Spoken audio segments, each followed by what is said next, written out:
are live. Sweet. What is happening, internet? J-Game Dude here with even more Final Fantasy 14, more than ever before. And I am... Where did I put my... here we go, my remote. And we're going to be going through... So I've just finished the Shadowbringers... Not Shadowbringers, Stormblood MSQ. So now I'm hopping into, doing the... Continuing the MSQ up to, hopefully, Shadowbringers. I don't think I'll be able to do that many quests within this, one stream, but, I'm gonna just try and do as much as I can. Yeah. Let's get to it. Oh, actually, before I get too ahead of myself, there is something I was wanting to check out, which was...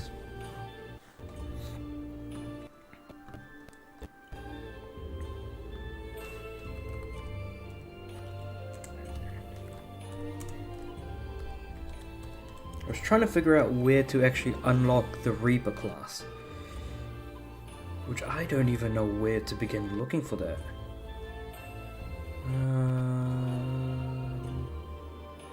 Ulda, here we go.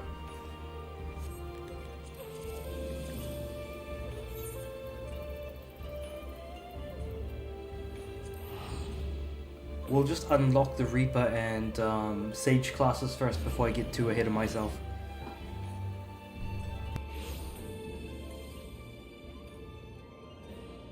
Because these two classes unlock at level 70, and that's kind of like where you expect to be when you're playing through, what's it called? Playing through, once you reach like the end of the Stormblood expansion, pretty much. So we're looking for the Killer Instinct quest, which starts the Reaper job quest line.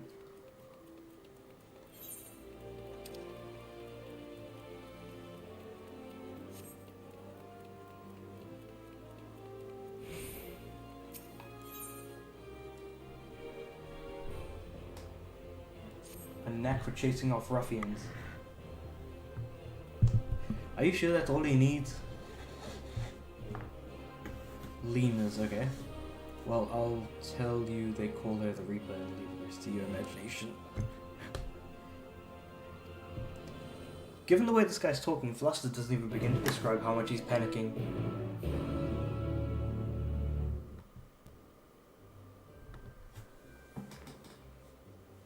Alright, now where are we at? Sapphire Avenue Exchange, I'm pretty sure, oh yeah. Right there. Oh yeah, not too far off.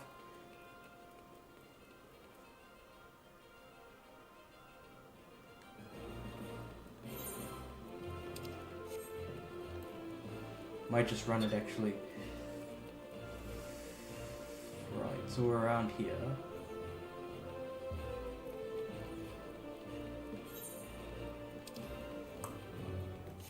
Now where are these ruffians? This is like getting rough with them.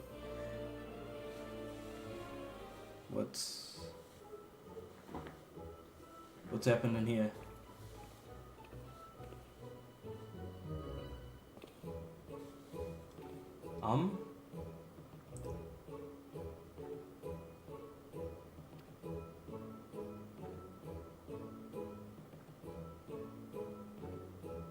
We'll show the Reaper what her empty intimidation's worth. You see, when you get threatened, you don't actually, go ahead and start hacking people up. I think that's the one thing you don't want to do.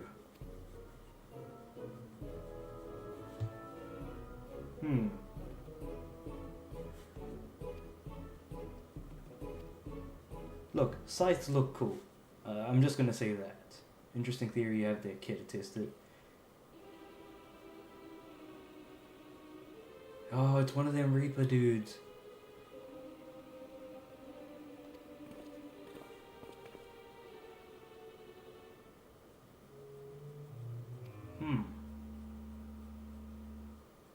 To think that I was actually kind of looking forward to playing the class. And then it's like, no, they look like the bad guys immediately on their introduction.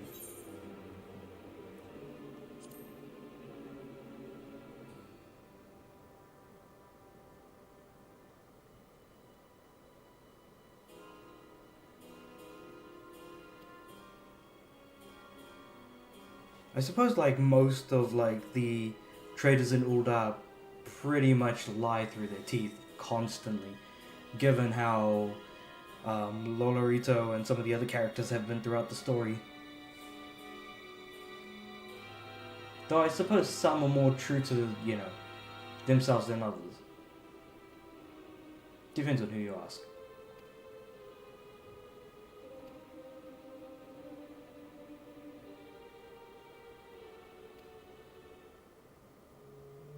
Okay, instead of like doing anything, we're being fancied by pretty much the so-called Reaper. Long-standing friendship. Like hell it is.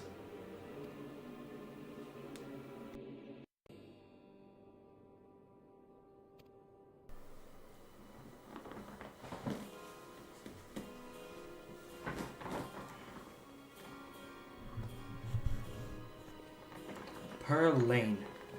Better to give him a visit and hope I don't get my head lopped off, but you know, you never know what happens.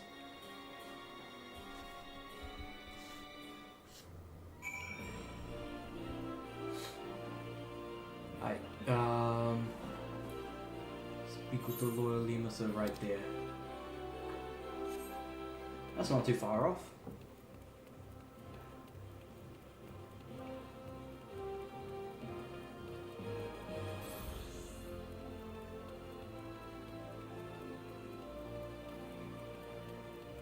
Come to think of it, I probably should have my carbuncle out as well. That'll do me some good. So this is the Lima's headquarters. I'm surprised I didn't notice this person here. Maybe I just never talked to him or anything like that. They just held... actually, you know what? No. Probably might have noticed someone just standing outside suspiciously. But he's been this, like, in this area most of the time very early on in the game, not later. Probably between MSQ level 10 to 20, if not up to 25 maybe, max.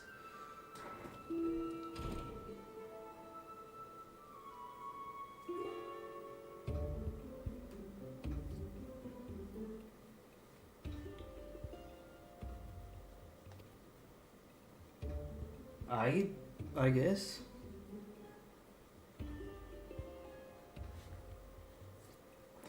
The force of nature if you survived. If you have survived.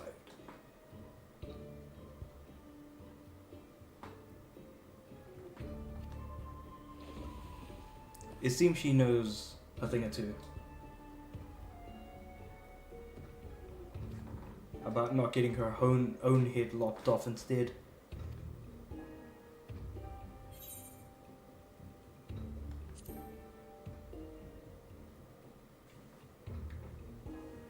I'm not gonna straight out say no. I'm just gonna be like, alright, you've got me interested, tell me more, tell me more.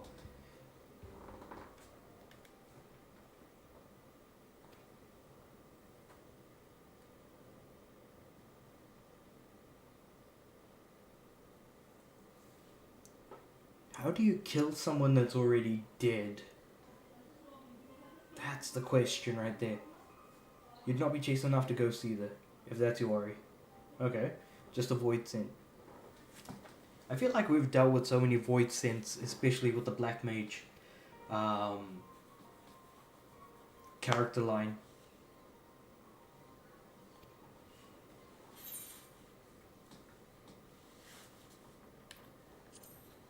Alright, keep talking.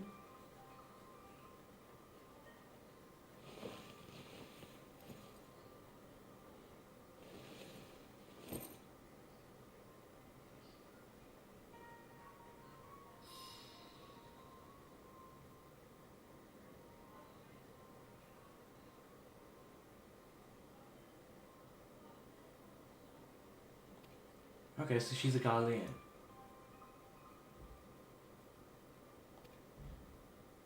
And then that must be the soul crystal for the Reaper. That's what I'm assuming is going to be the case.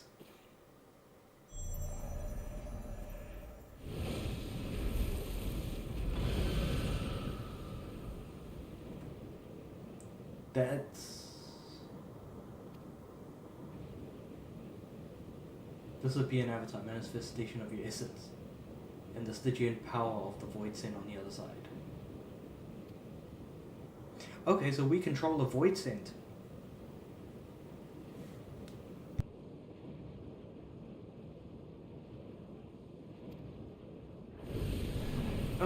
Okay, this class has gotten more and more interesting. Okay, so we've got ourselves a Void Scent.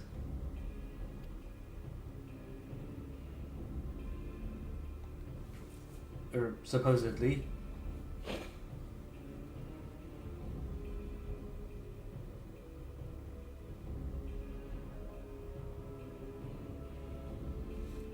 Yeah. Passive aggressive much?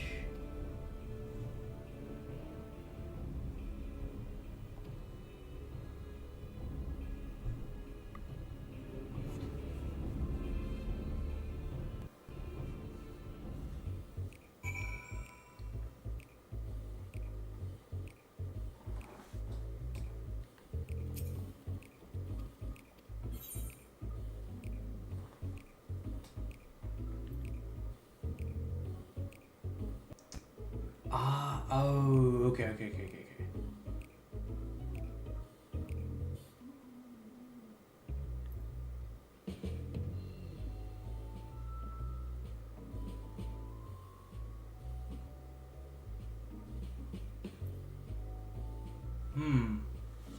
So wait, does that mean I can only keep either the Dancer class or the Reaper class, or like what?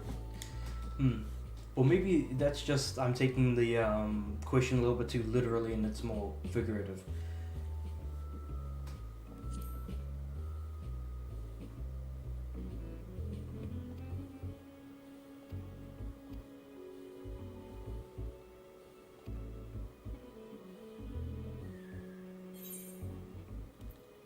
Okay, Soul of the Reaper.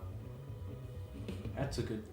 Okay, I'm assuming that's a good weapon. Maybe, I don't know.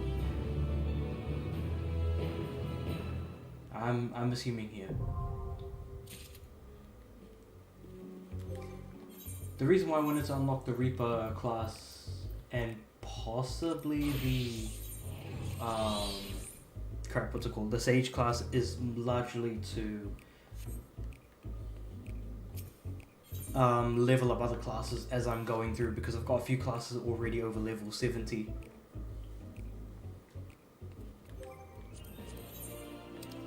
So at least I can focus on a couple more that I can focus on. Soul gauge, what's this? Sufficient soul stored in the gauge. You can execute actions such as Bloodstalk, Grimswath, and or Gluttony. Okay. Level 55, level 76. So what's my level now? 70, right? God, I look like a Ghanaian soldier. Actually, no, this is Ghanaian equipment. Huh. Okay. I mean, I'm not going to question it. Let's just go with it. Maybe I'll get the Sage class later on. I'll just focus on doing the MSQ for now, just for the stream, and I'll just do it after the fact. So we're gonna teleport back to Gurabanya to Rolga's Reach.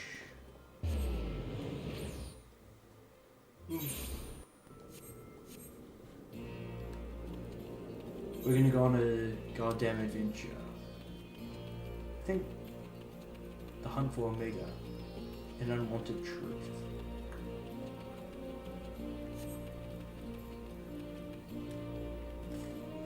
What I might do is hop on my Rose Lana. Now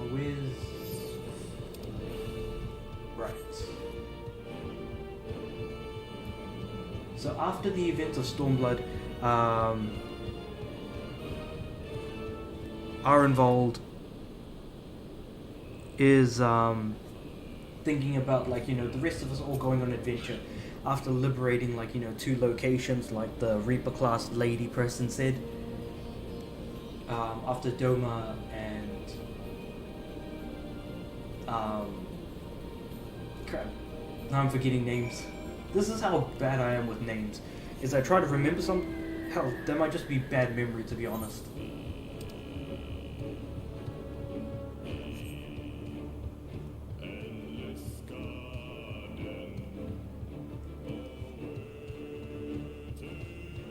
But yeah, like, after liberating, like, 2 nations, we're kind of now in a place where, like, we should probably relax and maybe do what we want to. So, going on an adventure, because that's something that adventurers would do, of course. Like, are you kidding me? So, it's like, why not go on an adventure?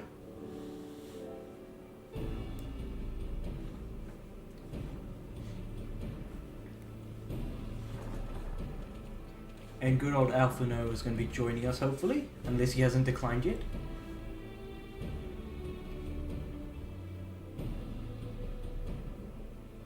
Okay, Arenvald's got the details of the adventure. Let's see what's happening here. Before the occupation, so before getting taken over.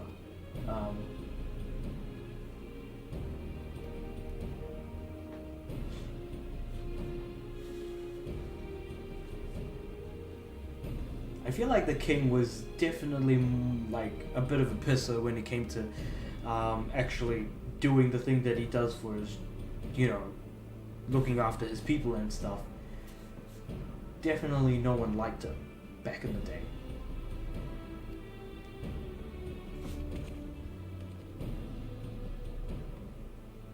Oh, so there's a legend of treasure behind it all as well. In the hopes of claiming an easy fortune. Maybe the treasure isn't gold. Maybe it's something else. But then why call it treasure? Delving into a decades-old mystery. That is right there an example of just straight adventuring right there. Like that is the core of what adventure is.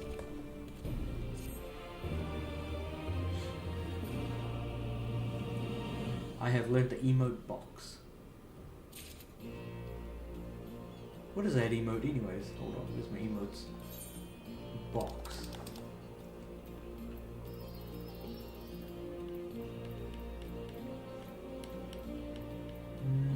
Hold on, did I miss it? Ah, here we go. Oh, okay, that makes a lot more sense. Shadowboxing.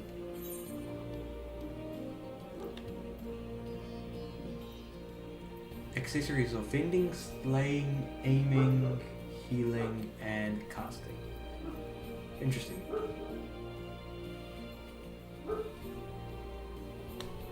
So Doma and Alamigo's liberations are done.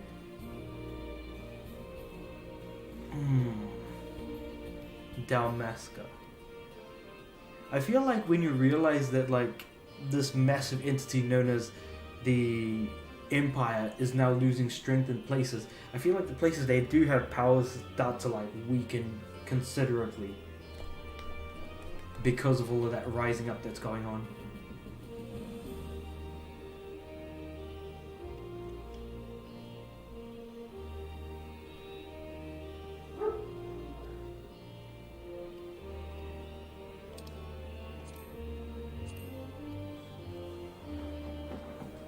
So we're going to try our luck at the fringes and the peaks. Oh no, wait.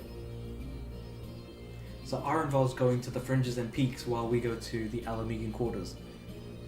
So we're splitting up to look for any clues.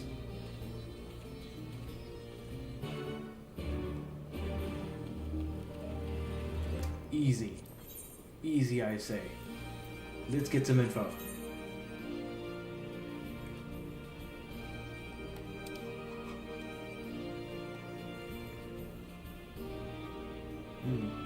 I teleport to the actual place? And there's that. You know what? I'm just gonna go through here.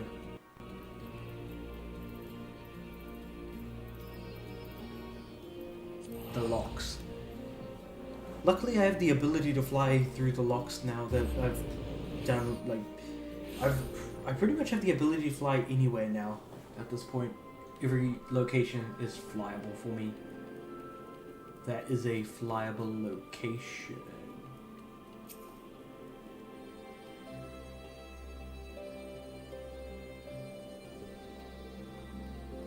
Yeah, if they conspired against the Mad King, I feel like the Mad King is definitely going to be mad enough to be like, you know what, everyone deserves death penalty. Everyone else be damned, you know what I'm saying?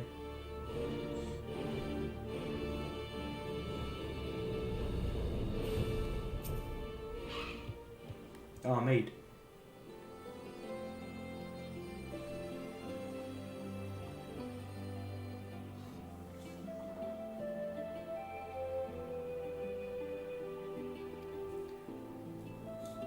I feel like he's pretty stuffed in the head if he, like, is in hiding no matter what. And that it's almost impossible to get him out of hiding in that sense.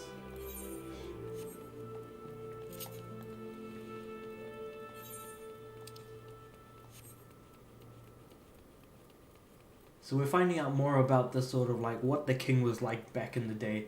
And I think him being a bit of a piss is just not doing it justice. The pleasure of serving him, huh? Clearly someone is, well, being alive is definitely a plus on that one.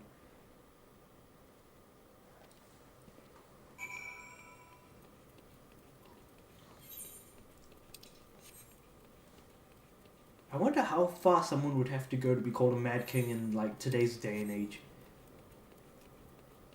It would have to be pretty bloody, like, out there. They would have to be, like, insane in equal capacity as just doing horrible things.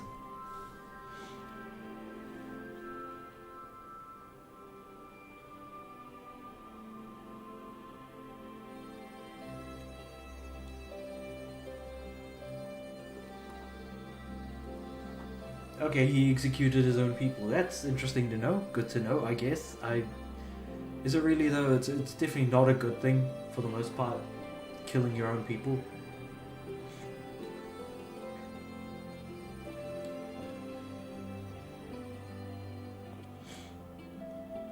Oh, God. Okay. Curse the entire royal family. If I can't be happy, they can't be. If I can't be alive, they can't be. That's nuts. Okay. So, I mean, sure enough, he's crazy, but... Okay. Did anyone legitimately like the guy? I feel like I can't in good conscience say anyone did, and if they were delusional. Crazy kings aside, I feel like most kings were crazy in their own right, especially in, like, the annals of history. Because I feel like power does things to you, man. Like, power does things to people that aren't good. Without a doubt.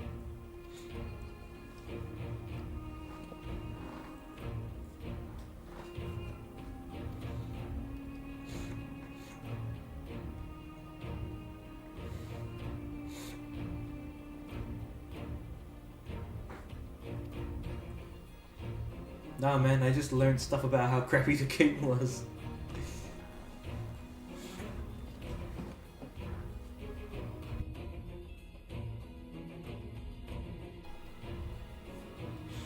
I wouldn't be surprised if there was cursed abominations down there anyways, regardless.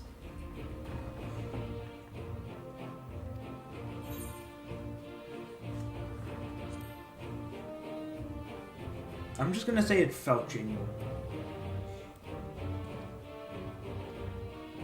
I feel like I didn't think too much into what he said. Except for just how would that work in IRL in the sort of current day and age. But then again, I could just be insane and even trying to think would that even really be a thing? Given how insane people can be.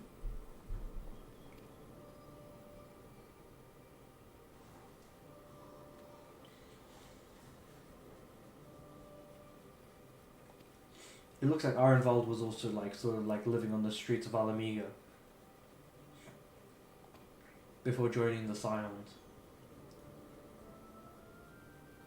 I'm pretty sure he joined before we did.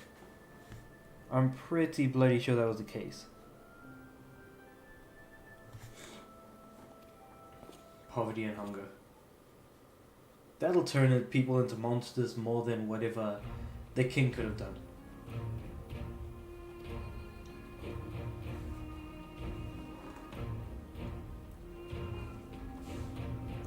So we at least know a little bit about Arenvald's sort of backstory, like we kind of learnt about Roban's backstory near the end of Stormblood. But in any case, let's get some accessories and we're going for slaying. Hopefully we get some high quality kitten gears.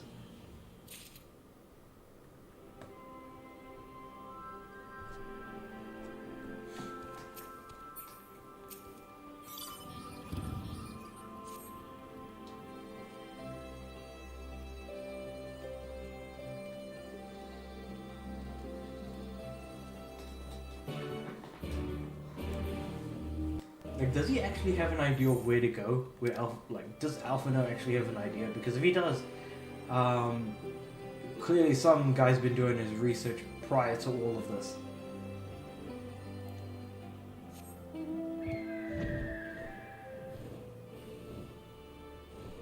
I wonder how high I can go here. Hopefully high enough to go over the... Yeah, we have to go up pretty high, to be honest.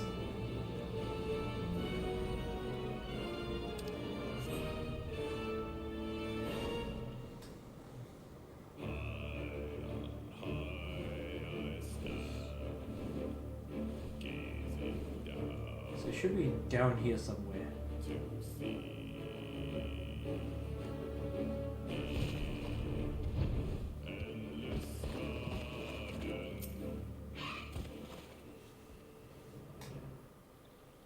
So are we going like underwater or something? To have the lock in sight while I explain. Okay. So what are you gonna explain? Half an hour.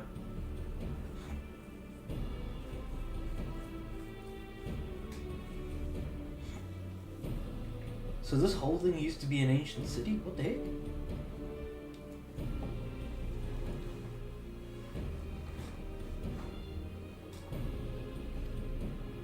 So you don't think that it's within those ruins that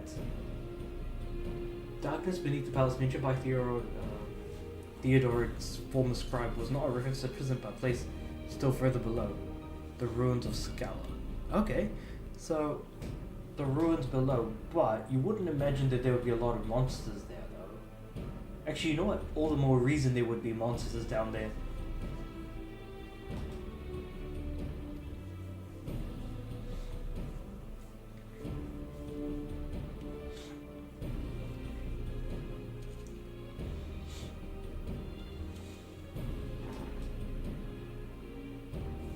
We, however, have certain advantages which they did not.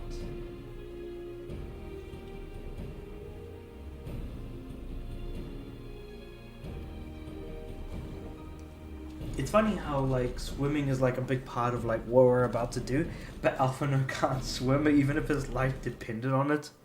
That's absolutely hilarious. It's not really even necessarily a spoiler. When you learn how to swim, that's like when you find out, yeah, he can't. Pretty much. Actually, what I might do is get all my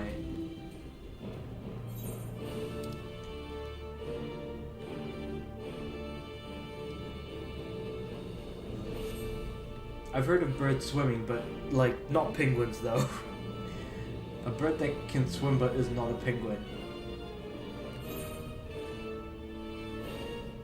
Okay, I need to go even further down? Jesus. How low do I need to go?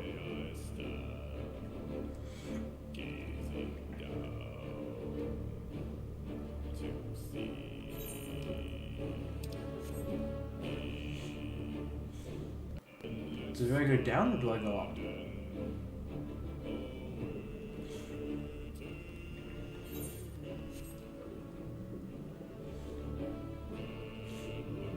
On second thoughts, destination's right here. Probably should have paid more attention to the actual map itself.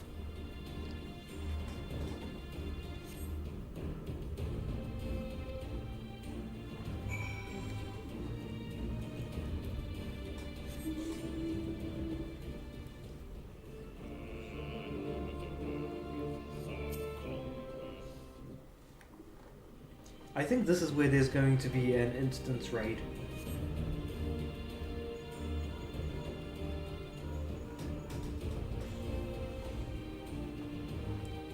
Yep, we've definitely got something to report, goddammit. Get your asses over here. The drowned city of Scala. Hell yeah. Looks like we're actually getting somewhere with this treasure hunt for once. Why do I keep doing that? Duty finder. One thing I've noticed with, oh wait, what's happened here? Average item level 300. What's my item level right now?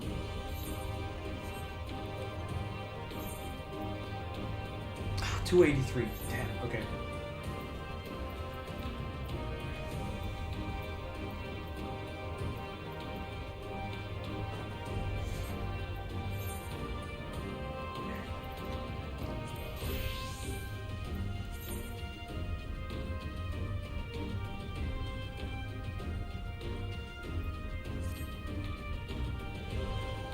Ooh, okay.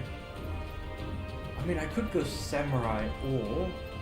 What about Arcanist? No, it would have to be 300 at least. No, that doesn't change anything, so I have to use my, What about, Monk or Pugilist? Yeah, I'm going Samurai.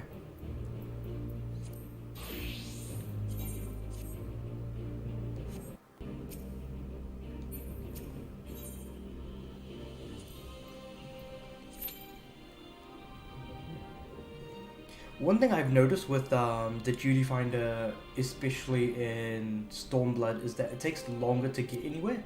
So I've been using the time in between, like waiting for the next story instance to start. Like before starting it by using the duty finder, I'll just go around and actually grind my 1000 fates. And since I'm here, I might as well grind them fates.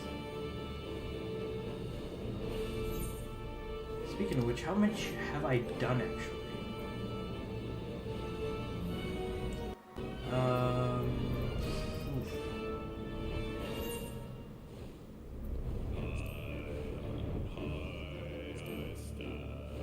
445 so far, so hopefully I'll be able to reach 1,000 soon enough. Fingers crossed.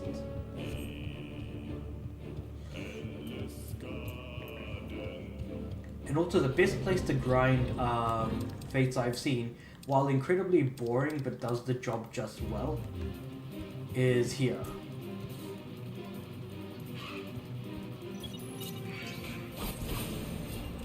So pretty much there's 2 fates you can find here, and you can do them one after another without like any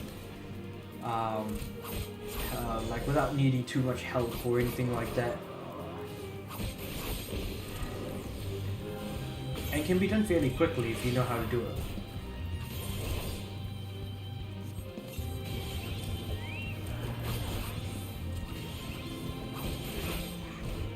I just figured I'd get some extra help, to be honest, with my company Chocobo, Grand Company Chocobo.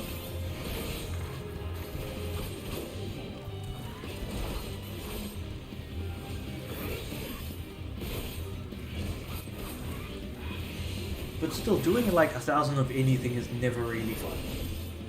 For someone like me who's a trophy hunter and just, you know, goes for those Chivos like all the time, you gotta understand when Chivos can be worth it and when they're just like, they exist to kind of just, you know, pat the time out a bit.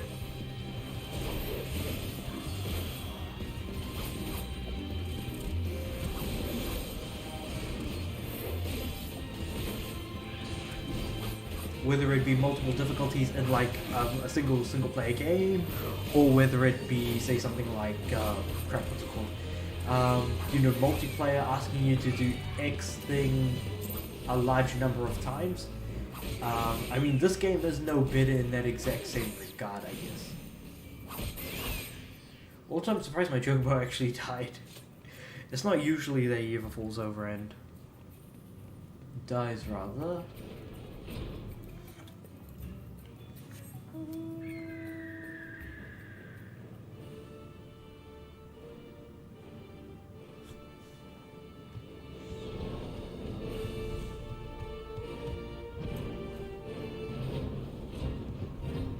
And so if I go through this path, it'll actually get me to another fate, and I can swap between the two as I do them. So where's the one boss monster? Here we go.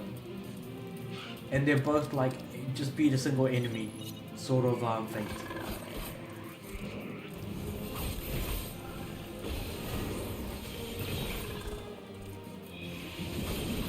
Also, any moves that have death as a slight side effect, you can use that as a blue mage.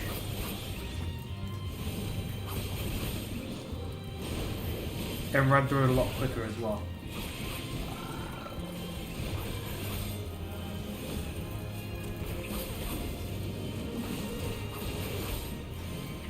I'm surprised I'm not taking more damage actually.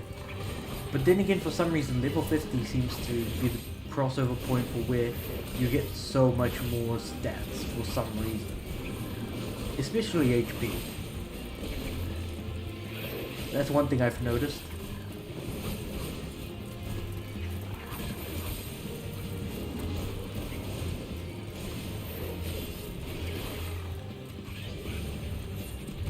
Some of my companion Chocobo. Put him on healer. So at the very least we can both survive for as long as we can. I don't want my greens to run out and be part way through.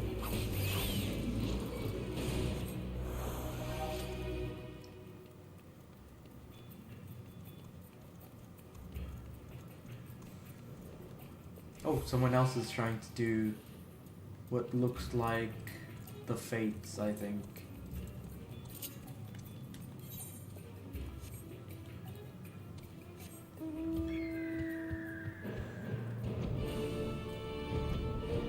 The main thing at the moment is that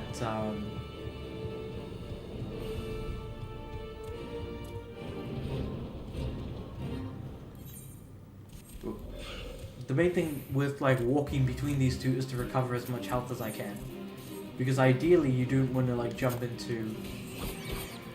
You don't want to waste time, especially with if you've got like a Chocobo out like I do. You've got half an hour time limit. You kind of need to like make use of that time that you've got.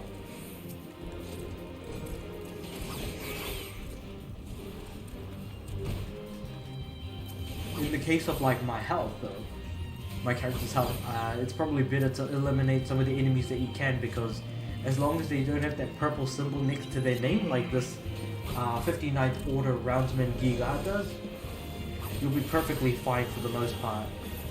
Because you can't attack those enemies until you actually sink your level. So you can't fight them as like as an overpowered character.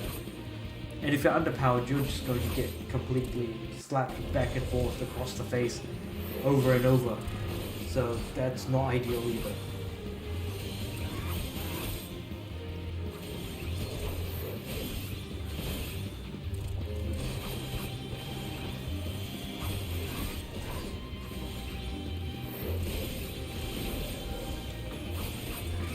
I wonder if I'll be able to make it 5. I've got a lot of oh,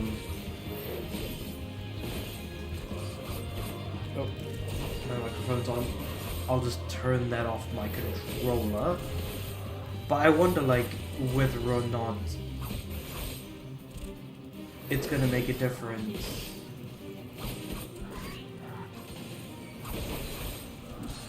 If I didn't have to do any duty finder stuff during the stream, because I don't think I'm going to make it far, all because we're waiting for people to join. I mean, I'd probably want to consider my lucky stars if people end up joining, really.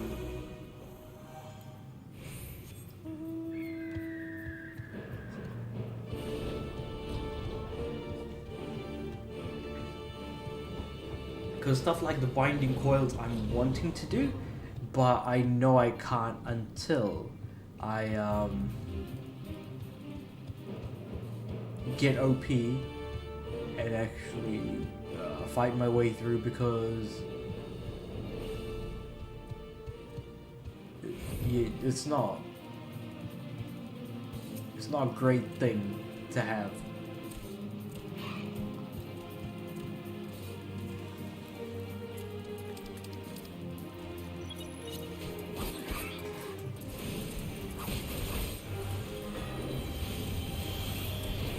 God, I don't know why I feel real tired at the moment for some reason, and I can't even tell. I've been yawning a lot too. Hopefully it hasn't come across like in the microphone, but man, it has been tiring today. Holy cow. I wonder if I can keep myself awake long enough to kind of, you know, keep myself going through this.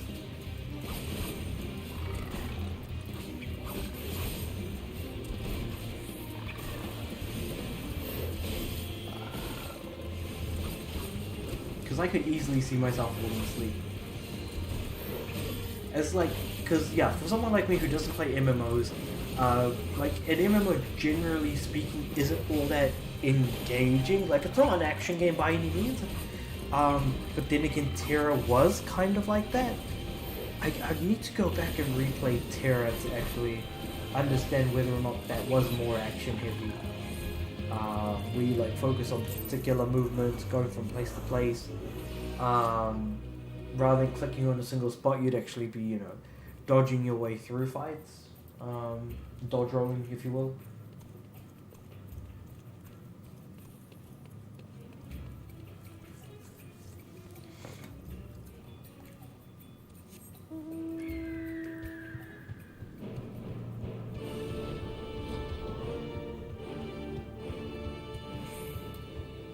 I might want to get some better equipment for my Reaper, to be honest.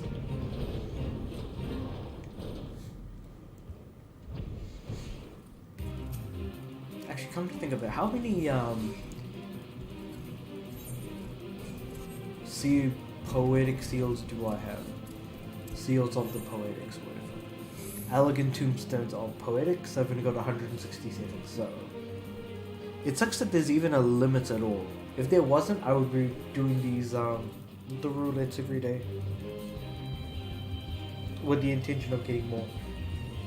Actually, how many, seals do I have? 50,000 seals, I guess. So it's clear I've got too many seals as well. If I'm just maxed out at it.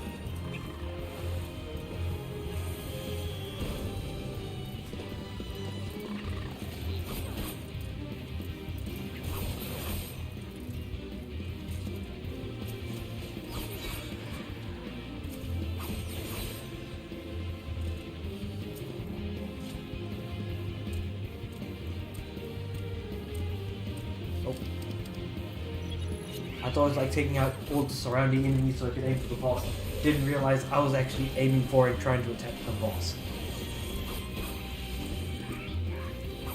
But still though, like, how much time do you need to put in before you're not considered to be a beginner?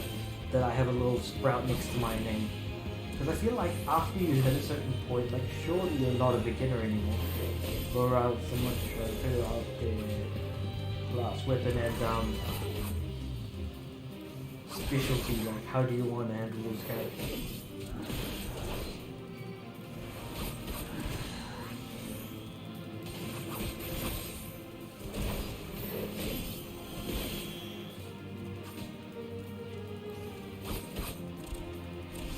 I could already feel myself just dozing off a little bit.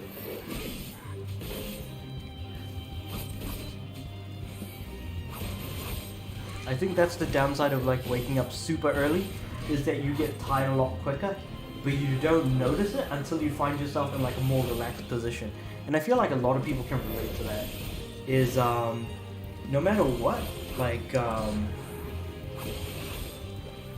the earlier you get up, the more sort of like tired you get later on in the day. But then, is getting up, you know, early that worth it? Like, what do you want to get out of your mornings and all that stuff? I feel like I'm talking about like earlier morning health stuff at this point, rather than the game. But like, you know, not much is happening at the moment. Like, we're waiting to do some treasure hunting. Hopefully, we can plunder us some booty. But till then, we're kind of stuck doing a few fates here and there. Because at its core, I'm still a trophy hunter and going for those Chivos, actually. Repeat offender. How far am I off on that? Repeat offender. Hold on.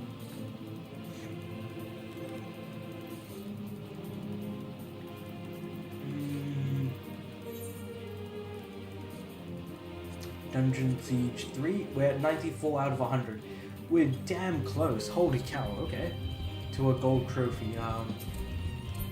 But then again, like, I'm also aiming for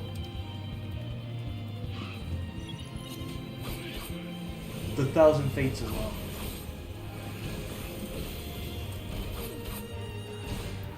Doing 1,000 leaf quests is interesting because you're limited to 6 quests a day.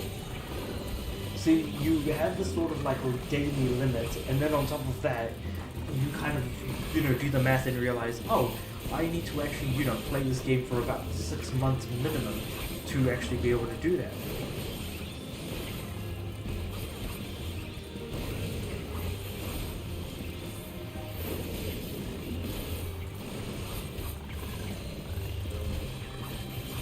Funny that though.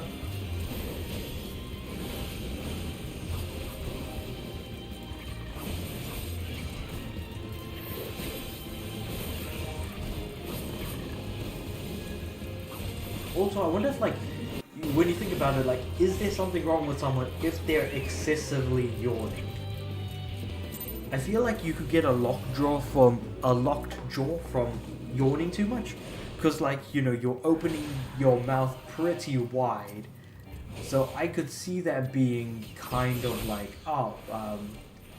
probably not good for your mouth to kind of constantly keep opening it to that extent that you're yawning. Over and over consistently, because then it'll just get stuck at that point.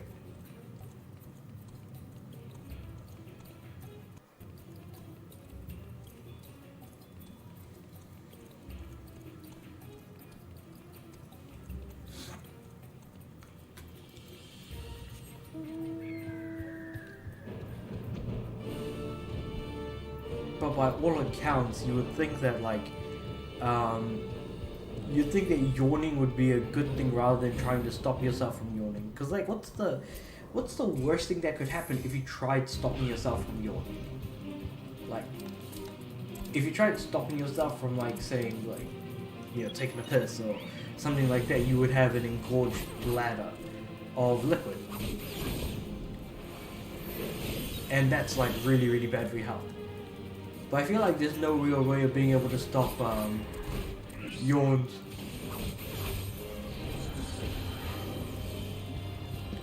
I feel like everyone just kind of yawns, just like how everyone poops, sort of thing.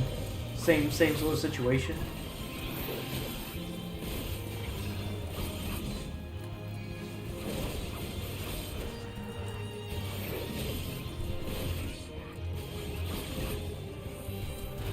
Maybe I should have gotten some booze, or maybe that would have made me just fall asleep even quicker.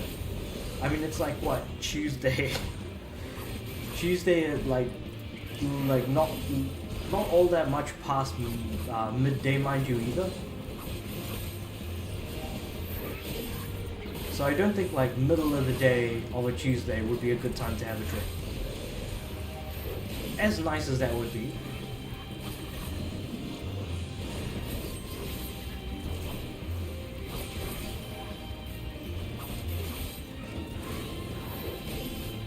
At least, like, my Chocobo Omega's doing pretty well right now. He's not dying quickly by any means, because this is the one where I'm most likely thinking he's gonna die in.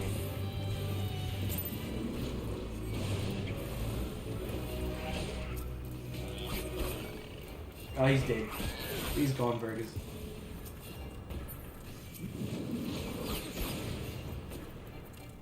Maybe I should actually take out the surrounding enemies. That's what I was doing before, and I wondered why I kept doing that. But yeah, there was a good reason for it, of course.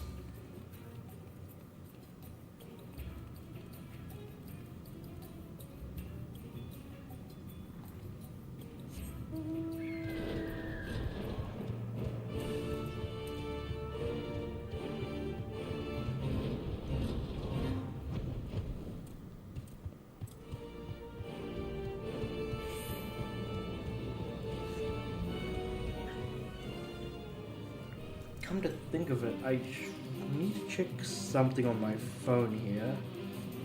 I almost completely forgot. I'm supposed to soon be boosting with a few people the online trophies for Sonic and Sega All-Stars Racing Transformed.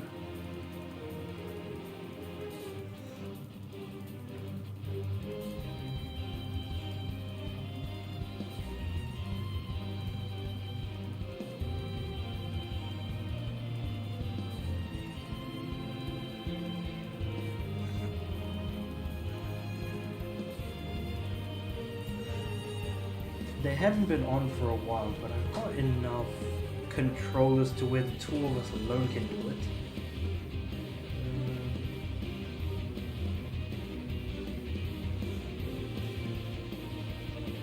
Ooh, the guys played Naughty Bear. Hell yeah, the best game.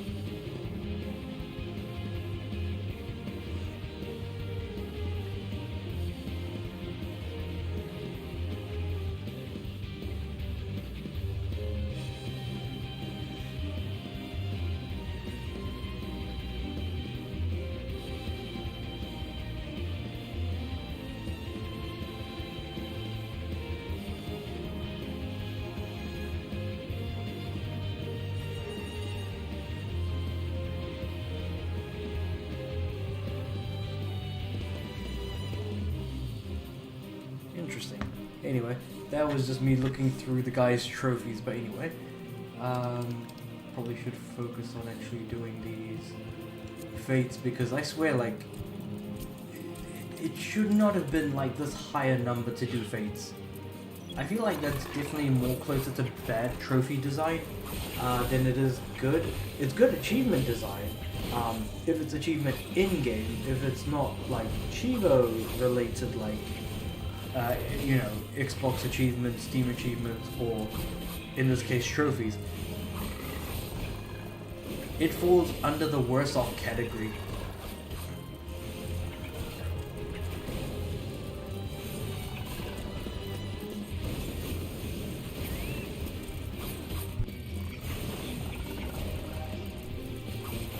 Because at that point it's like grinding for the sake of grinding, and what's gonna hurt the most is that in the PS5 version of the game, there's actually a trophy for completing 3,000 fates. And I'm just gonna be like, what fates am I gonna complete 3,000 times?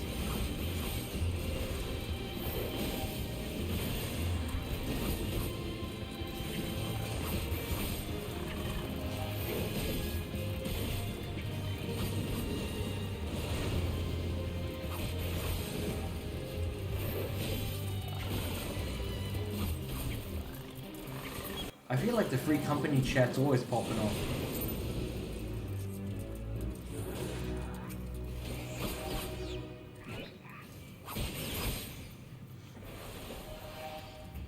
That's something I appreciate about these guys, is that the free company chat's always popping off. It's always a good time. There's always some sort of chat going on. Main thing for me though was how much I talk about cake.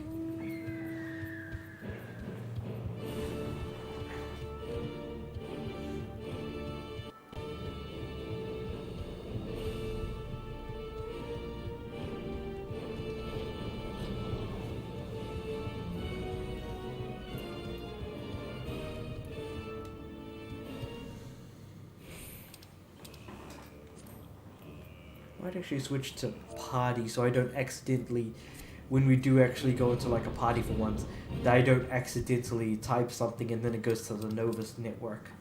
I feel like that happens way too often. and I bet like a lot of people do it, because I know for a fact that I have. Typed in something and it went to the Novus network instead of my party. Thankfully, people tried to correct me, respectfully speaking, because they definitely didn't sound like nobbits when they told me. That was a fun time. Trying to be like, oh crap, I said a thing, and it's in the Novus network and not the party chat where it's supposed to be. So now I'm just sitting there being like, man, why did I do this? Now people in the party have no idea what I said, and the guys in the Novus network are gonna be like, maybe this guy really is a Novus. He's making some real beginner mistakes here. Probably not he, but they would probably say this person definitely making some beginner mistakes here. But everyone's been super cool though. I feel like no matter who you meet in this game, for the most part, 90% of people you meet are going to be like nice people, by all accounts.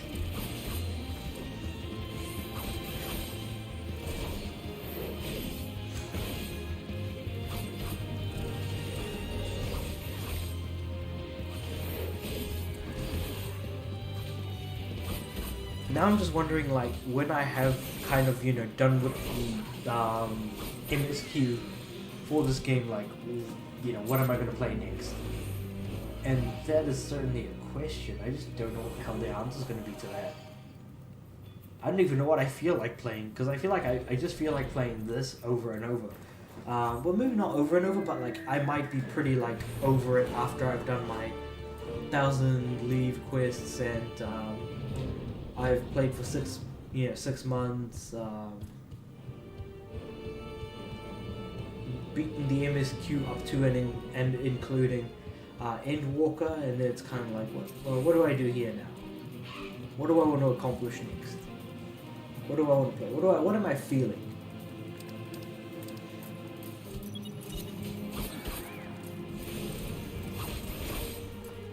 I don't know if I'll be feeling like The Blob 2. I don't know if I'm going to be feeling like Gran Turismo 6. Hell, who knows? I might just be playing some other random game that I just happen to pick up. Like, I don't know, Disney Infinity. Never know, really. Never know.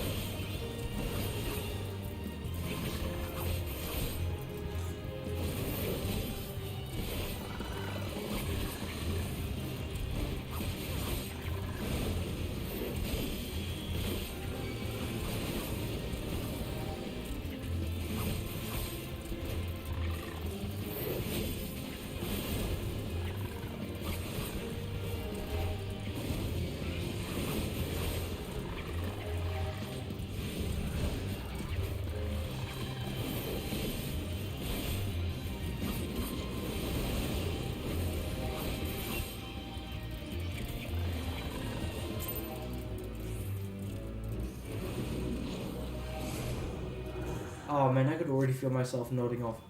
Now I'm wondering if it was even like a good idea to stream right now. It's been an hour. I haven't actually really done anything yet because of me waiting.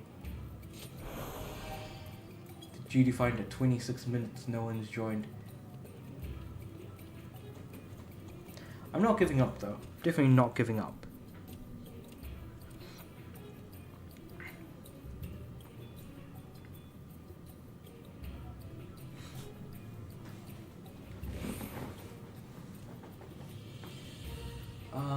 Let's jump on the Rose Lanner again. In fact, I'm pretty sure I've got more.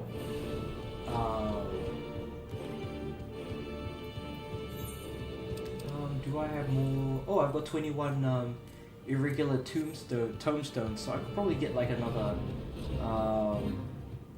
mount soon. Question is, what mount do I want to get?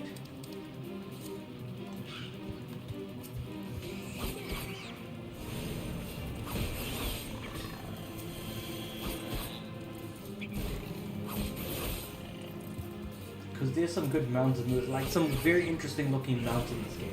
There's like a blue horse that's on fire that I've got. Why do I have a blue horse that's on fire? Of all things.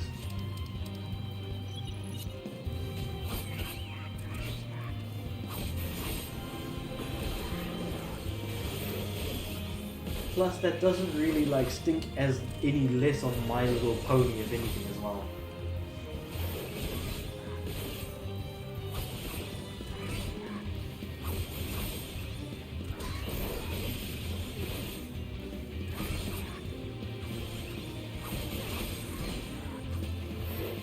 I feel like this is my go-to combo is Hakaze Jinpu Gekko.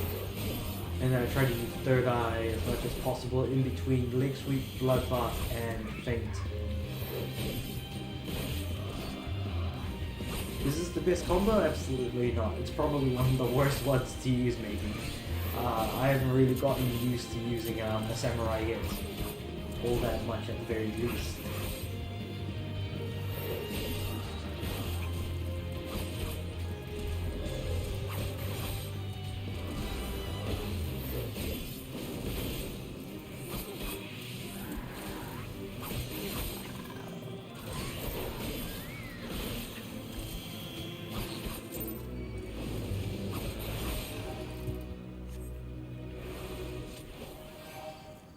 Alright, let's get the hell out of here so that my Chocobo can actually recover his health quickly rather than by itself slowly.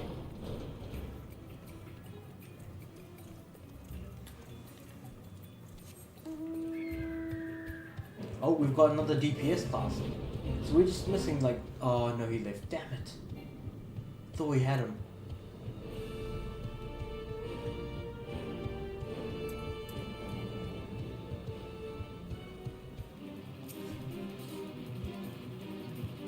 You gotta wonder why there's been such a massive drop off in like number of players, or like how quickly you can run into players post Heaven's Ward. I mean, not post Stormblood.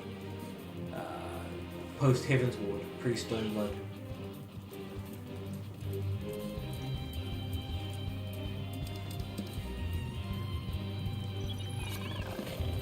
I mean, I get that like with the base subscription for this game, you can get pretty much like access for 1 month. Plus, you can play as you can play the entire main story and play through the Heaven's Ward campaign as well. And then the game just kind of ends there for you, unless you then fork over enough for the other expansions. In the case of like Stormblood, Shadowbringers, and Endwalker.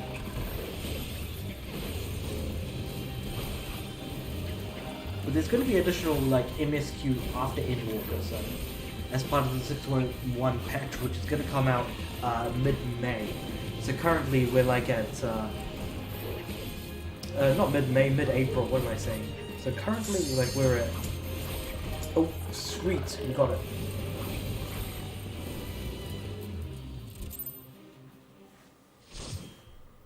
Currently we're at the end of March, so we're about to get to April anyways. Mid-April, damn. The Drowned City indeed. There's water everywhere.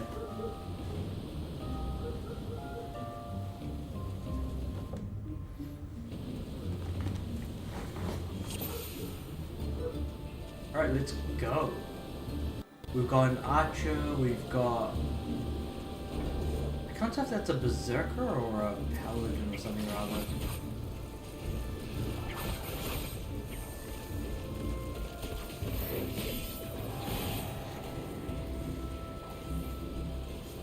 And I can't tell if that's a sage or not. I'm like trying to guess my allies.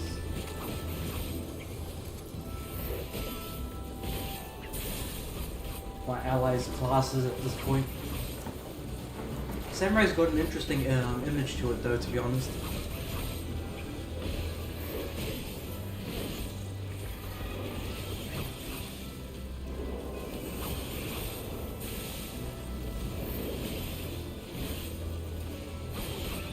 I'm pretty sure I'm the one that's going to need to be carried for the most part. But we'll see, because this is my first run anyways.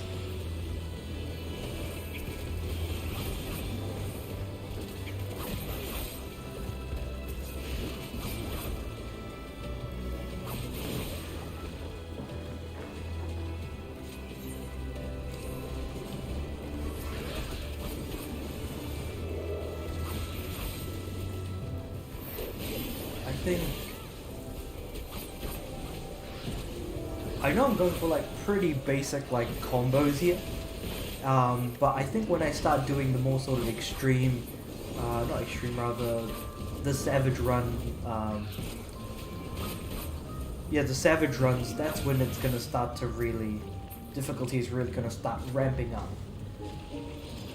But then again, I feel like this game, for the most part, isn't too difficult. It's when you start putting those restrictions on yourself, where you can make things borderline impossible if you wanted to.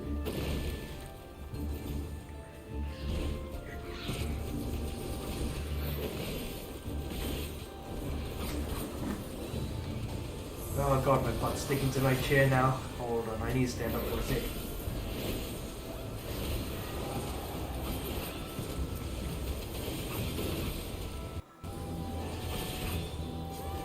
I feel like this is meant to be underwater ruins that's not underwater per se, but like it's so like neatly hidden away that somehow like even water can't get in, but when it does, it only looks like puddles sort of here and there.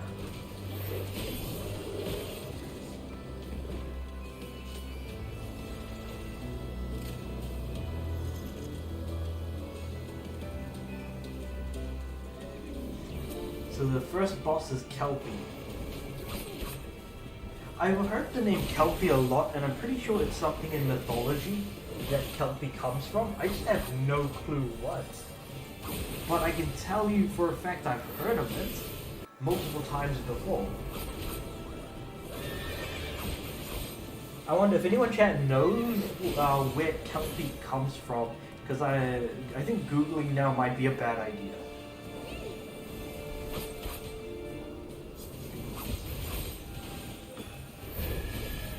Oh, that was not good. That was not good. They really tried to drag me in there. Kelpie. Maybe I'll Google it after the fact as well. Granted, if I even remember to.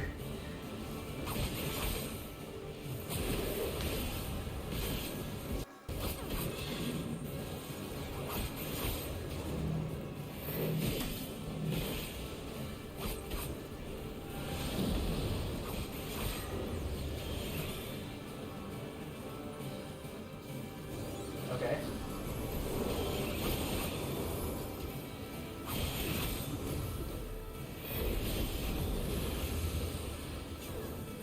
He's trying to flood us, I feel like.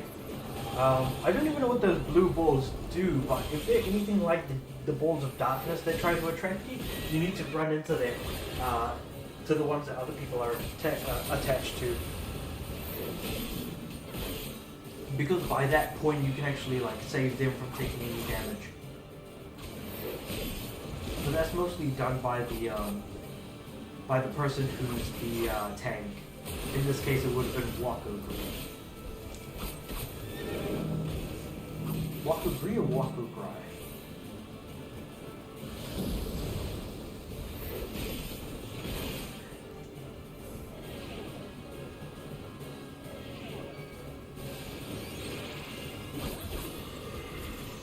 Okay, green scream's no longer locked, so we can keep moving forward. That was an interesting boss because like you can't go out on the edges, but then again, like I feel like a lot of the bosses in this particular part of the game seem to kind of like, you know, scrunch you up into like a smaller location than what the actual, like smaller than the actual size of the arena, if you will. It's in an interesting spot the way you might look at the design of the fights.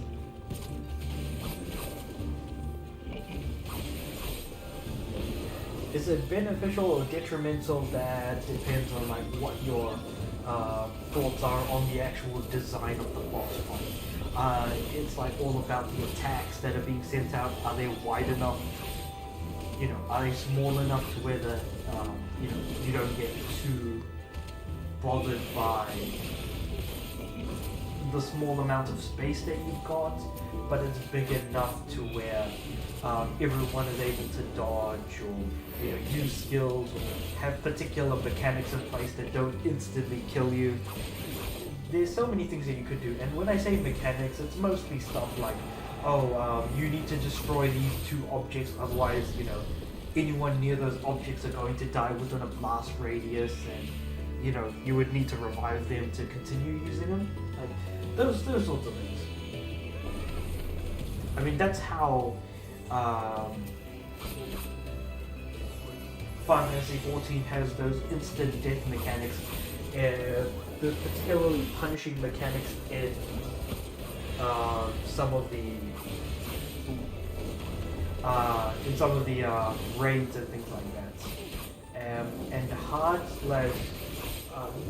mode less so, more savage mode tend to have those sorts of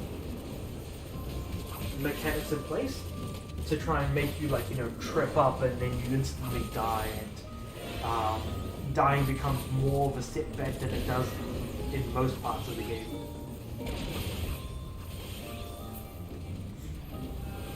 You know, you can do some really clever things with the way they've kind of designed the idea behind all of this.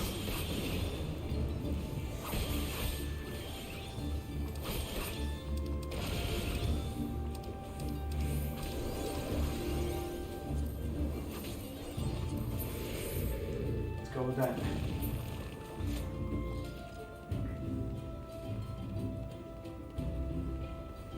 The Scalic gear. Pass my lot for him.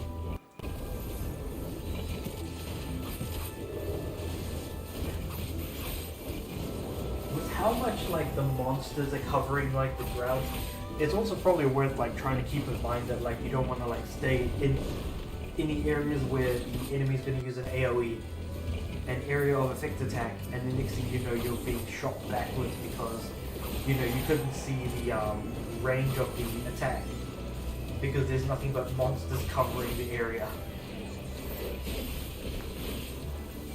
That's why it's good to, like, have a bunch of monsters together to attack them all together, but it's detrimental if you try to dodge in equal capacity. The old one. Now what does that look like? That looks like a Baltoy from Pokemon. Baltoy is a ground psychic type from Gen 3, and it evolves into Claydol and is treated as like a ancient relic that existed in deserts past.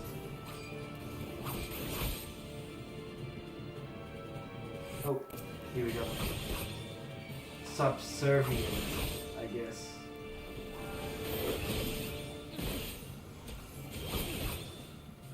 Got him.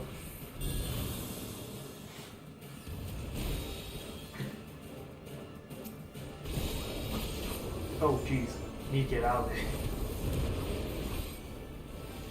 Nope, I think I still got hit anyways. What the heck? Maybe I just ran straight back in and then I got hit. I feel like the boss just doesn't like me. I feel like everywhere I go, that's where he attacks. But anyway, not too bothered by that. Rather, we have now all been turned into... Oh, goddamn, what are these things called again?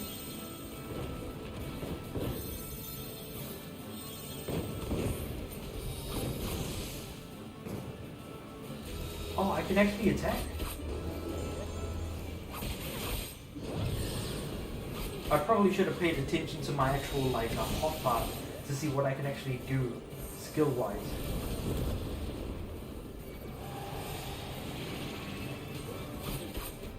Had I gotten hit by the last attack, I would have been gone as holy crap. Thank goodness I wasn't. Okay, hold on. With the enemies that we need to defeat. What is that?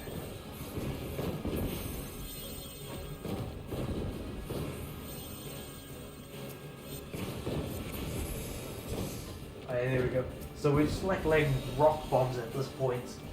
Massive piles of explosive diarrhea in the form of a rock. Minerals for people who are too offended by the word rocks.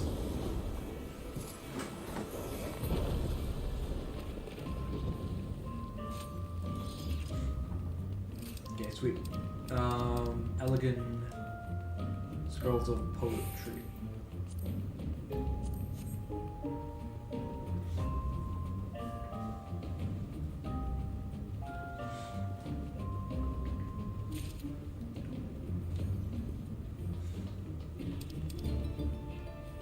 Oh, there's another thing.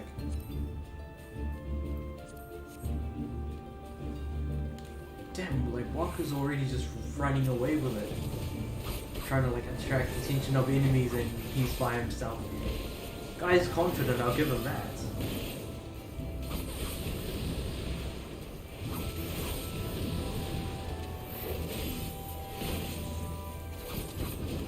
The lightless homunculus. It makes me feel like it's an elemental of sorts by its design. Because elementals are like crystallized, floating crystallizations of like their element. So I feel like this is kind of like what a dark elemental would look like. But I can't remember if I've actually encountered a dark elemental. I'm pretty sure I have. Oh jeez, what the heck?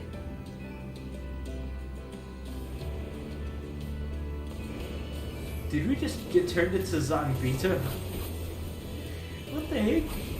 Okay, that was kind of cool. Not gonna lie, like turning into a monster and having a different set of like. Well, I guess that also happened in the last boss fight as well, against the old one.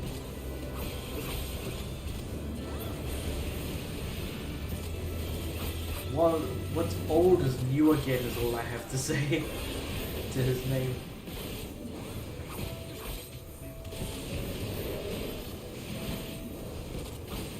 Really mash his face and I feel like let these dark elementals not pressure me too much.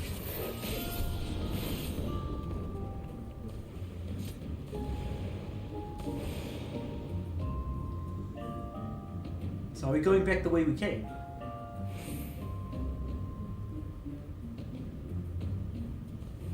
It's the treasure coffer. Treasure coffer.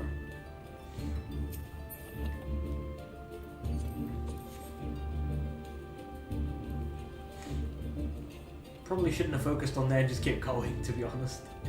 Oh, okay, we've got some rotting royals here. We've got some of those ghouls, rather.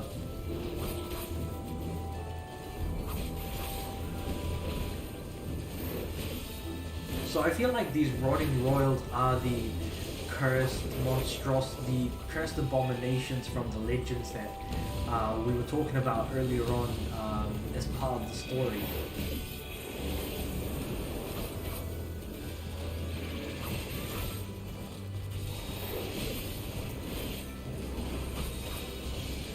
Rotting royal.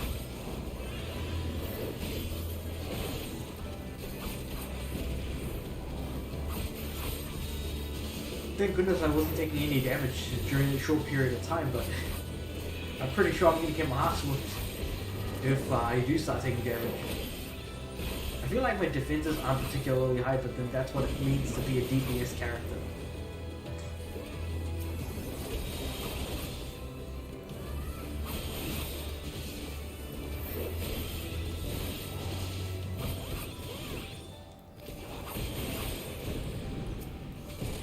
Cursed item. So then, I wonder what is the big boss man going to be for this area? Is it going to be like a cursed version of the king or something? Oh no, okay. He looks like a winged behemoth. A winged behemoth, if you will.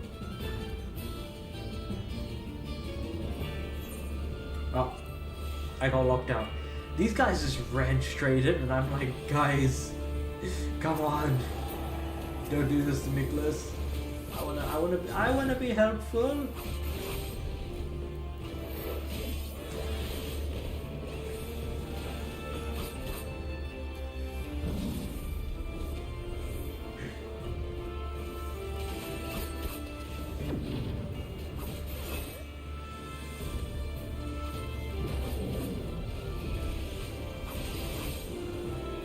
Okay.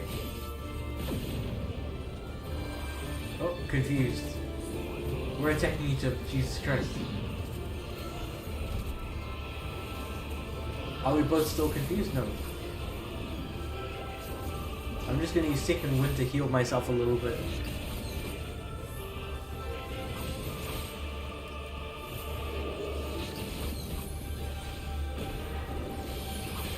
I know that the monk has an ability where you can increase the length. It's called arm length, and it increases the distance you can attack from.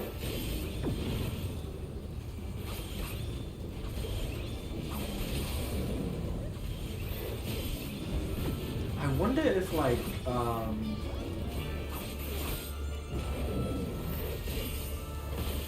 this class has something similar as a samurai. I mean, I've been playing this class since I got it when I was like, what, at the end of the game? Level 50?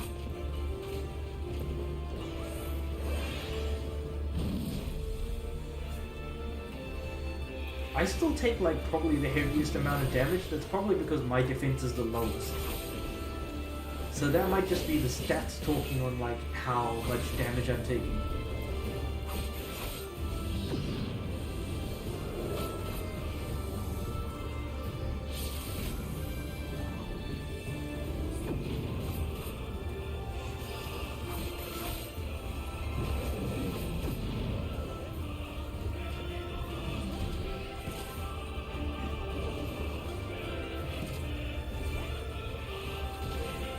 How do I keep hit by confusion? Jesus. Thank goodness my stats aren't that good, otherwise we'd be pretty stuffed right now.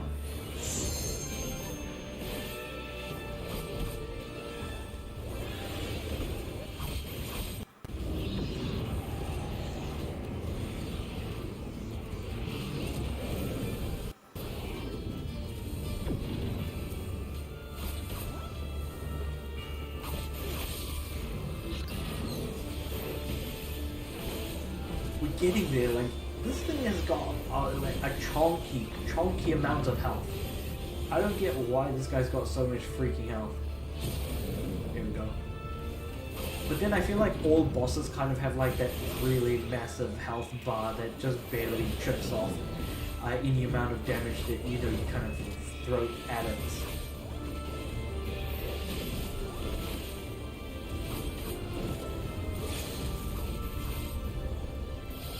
I feel like I'm more worried about, rather than how much health the enemy has, what the instant death mechanics are.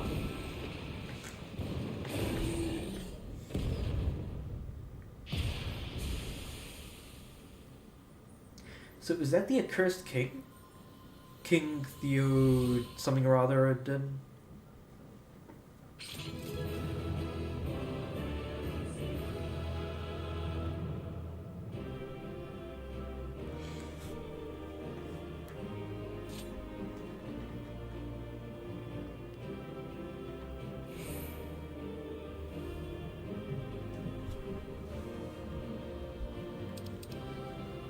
Loot have we got?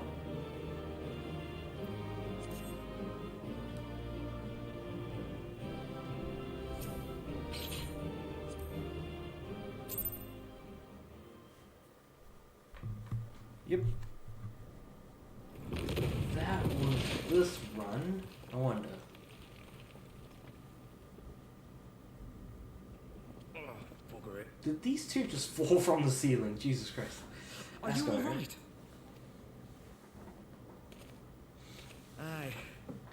Aye. Everything's still attached. Ah, it seems both our paths led here. Very good. We spent altogether too much time fleeing things horrid and numerous. How fared you? Not much better, unfortunately.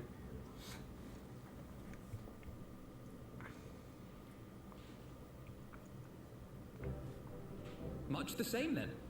'Twould appear this place is yet inhabited by King Theodoric's kin, or what is left of them.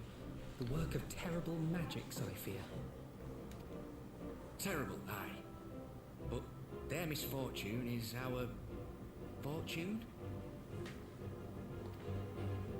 Quite. A little bit of both, I reckon. 12, there is even more than I imagined.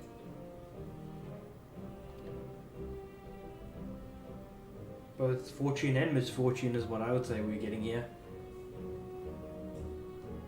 What's up with this here, though? Oh, I can't wait to see the look on Lisa's face. Thanks for believing in me, you two.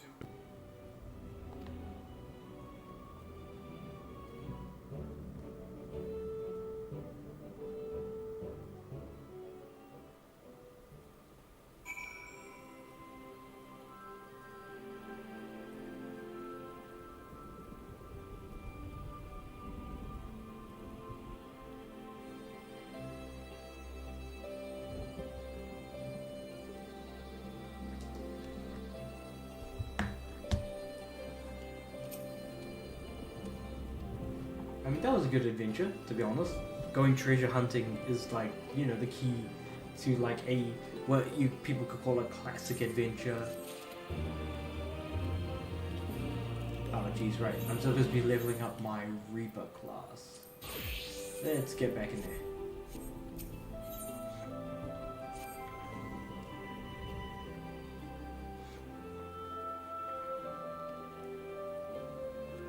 So we're looking for Lise now that she's meeting up with a bunch of peeps.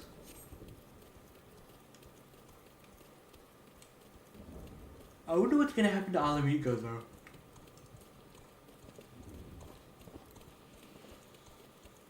Now that it's kind of not, rather, you know, the place has been taken back from the Empire, so surely they could be like, you know, friendly with the Eorzean Alliance, kind of like what happened with Ishgard and stuff.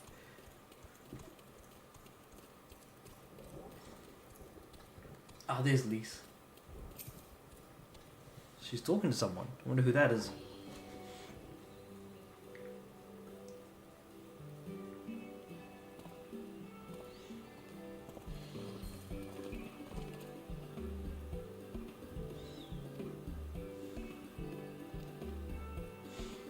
He was all too glad to answer that. I feel like, how much of this is going to actually play into Stormblood, I wonder.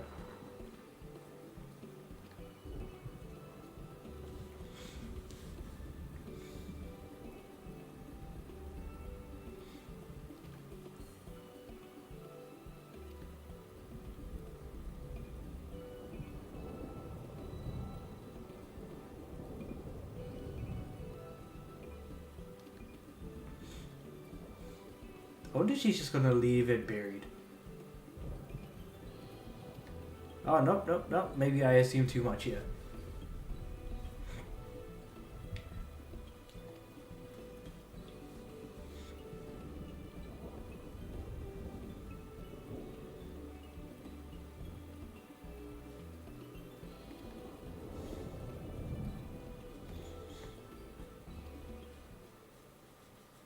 Yeah, Alphino's got a good head on his shoulders for the most part, even if he is depressed, for parts of it as well. A mob outside HQ. What the hell's going on over there?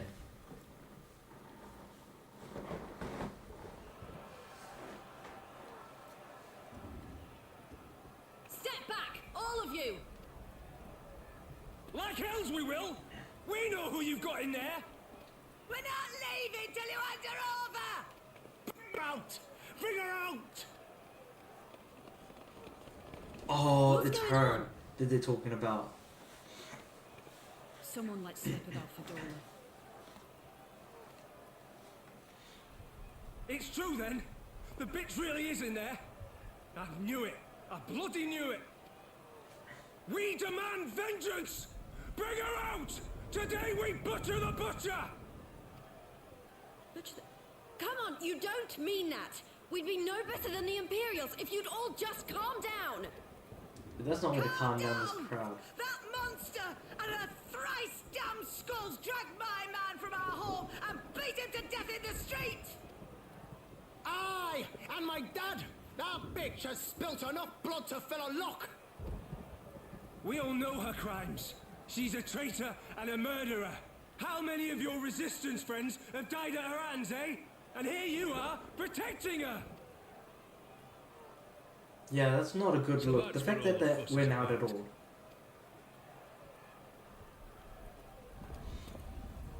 Hearken to me, brothers and sisters of Alamigo.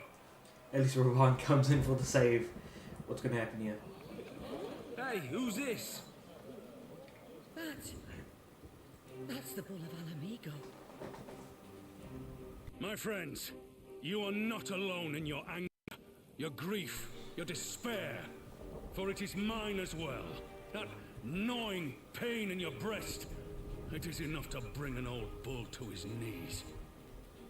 But I ask you, brothers and sisters, to think not only of the family and friends who were cut down before your very eyes, but to think also of the ones who were abducted, the ones who may yet live. Where were they taken? What became of them? These questions demand answers. I Oh, so share that's how he's your thinking about thirst it. for Okay, that's justice, very different. for vengeance.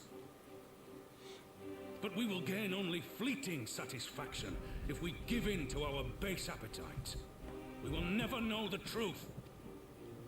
Now is the time that we, the people of Alamigo, must decide what manner of nation we will build for ourselves and for generations yet unborn. When they look to our example, will they see a people who held fast to their principles, or one who cast them aside when tried? I say to you, it is our responsibility to give these prisoners a fair trial, that they might answer to all of Alamigo. The Garleans called us savages, and I'll be damned if we prove right.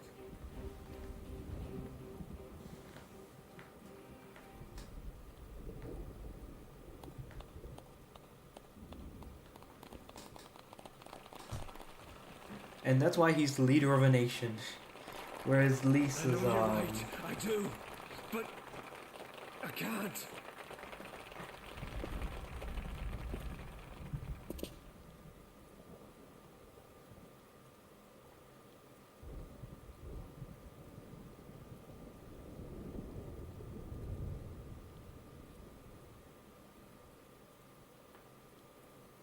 what was he gonna say? So everyone else is leaving? Nope, we're not gonna get any more. Okay.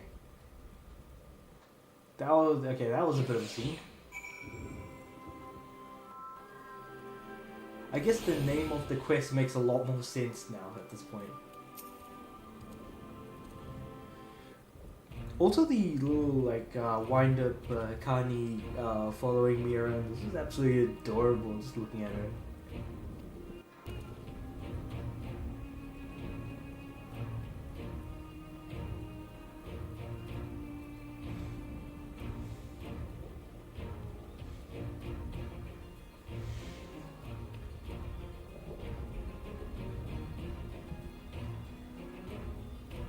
Oh, it looks like people are starting to like take up arms on anyone who might have been thought to have helped the Garleans out. Well, not Garleans. I feel like that's way too broad a term to use since it's really the Imperials, with like Sid is a Garlean, but he's all good. What's his face?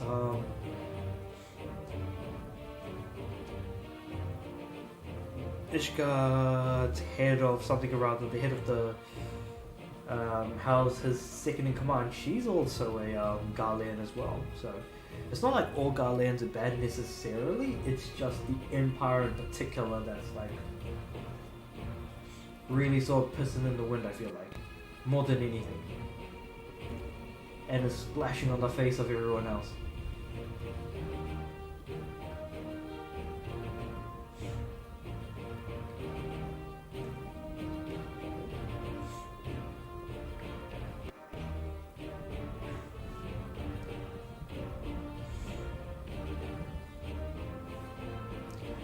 Theodoric and Xenos, yeah. They're both as bad as each other, but I feel like Xenos is worse somehow. The Theodoric was definitely like, you know, referred to as the Mad King back in the day. You wouldn't want to be on either side of that equation.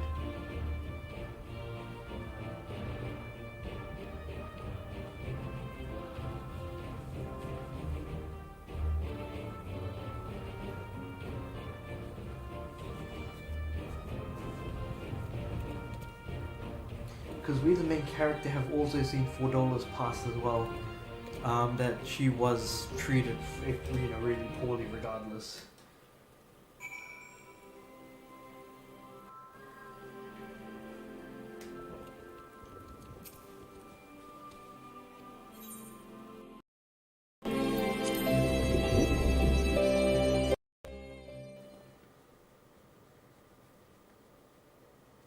Honestly, the more I see $4, the more I feel like, man, she deserves to die.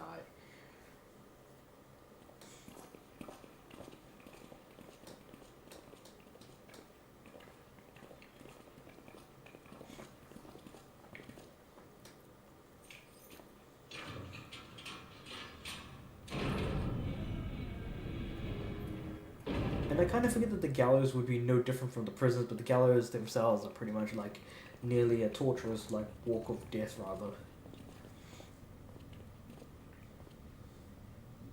Well, well, well. So many visitors. Come to have a good laugh, have you? Or do you mean to put me out of my misery? To finish what you started? It's about bloody time. That's not why we're here, no. Do you remember what I said? How I promised you you'd live long enough to see us win our freedom? Well, I meant it. And not to mock you either. You're wasting your time. All of this is pointless. There's no reason to keep me alive, and you know it. I killed your men. I killed my men. And you know what my only regret is? That I didn't kill you when I had the chance! That's a lie, and you know it. You think we can't tell what you're trying to do? That we're blind? Now, you're a fool, but you're not stupid. You're ruthless. Relentless. You'd give up anything and everything to get what you want. You didn't come this far, climbing over the bodies of your own brothers and sisters just to piss it all away. I see you, Fedora. I see you for what you are. Oh, looks like, I think we're seeing what he's talking about now, if it isn't already different from the stuff that we've already seen of $4 past up until now. So it looks like Empire taking over the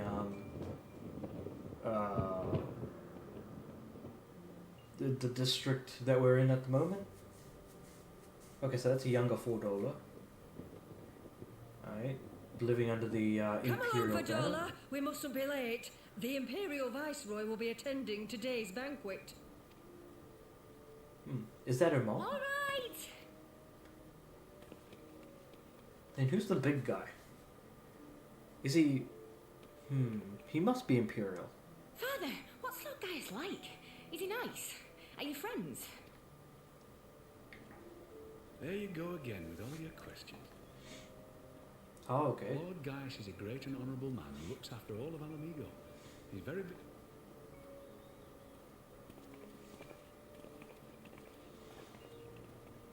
Okay, so she's only ever known the Empire as being... Tinner lovers.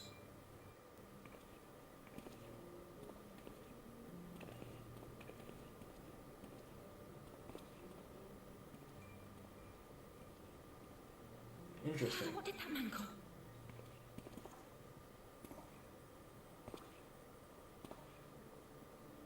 The little tin-head lover doesn't know what she is, eh? A traitor, sweetheart. A backstabbing bitch who'd gladly betray her kith and kin to gnaw on what few scraps the Imperials deign to toss her. Like your bastard father and whore mother. That's not true! My parents are good people! They've never done anything like that! Oh, but they were quick to help themselves and their bitch spawn, weren't they? You're just as guilty as them.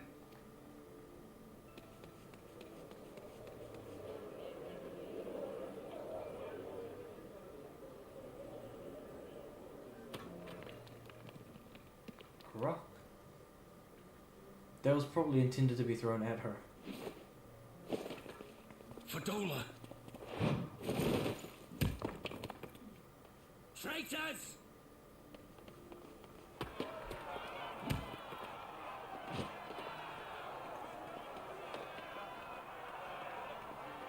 Please, you have to do something.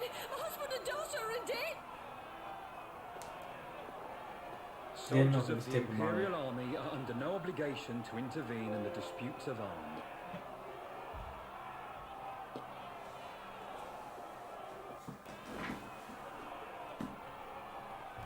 We're citizens. We have rights.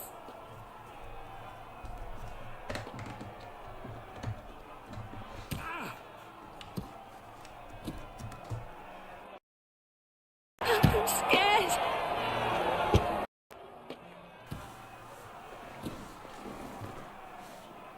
It's all right. It's all right. They don't understand, but they'll see in time. They'll see that this is the only way to survive. Traitors! Traitors!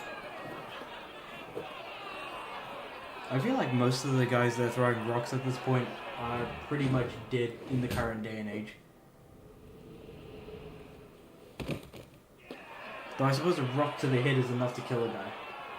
For sure, like that's not without denying it.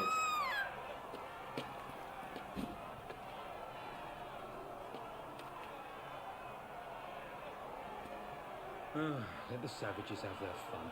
They'll be more compliant once they've tired themselves out.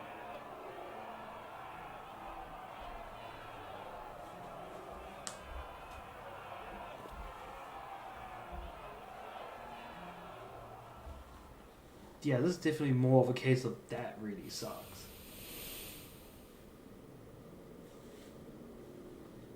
And what's this?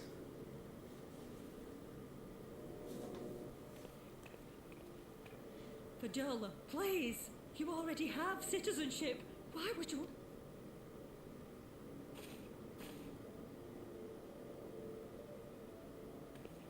Oh, gods. Forgotten it already, have you? I'm honouring Father's memory. By telling the world that you know better than a common savage.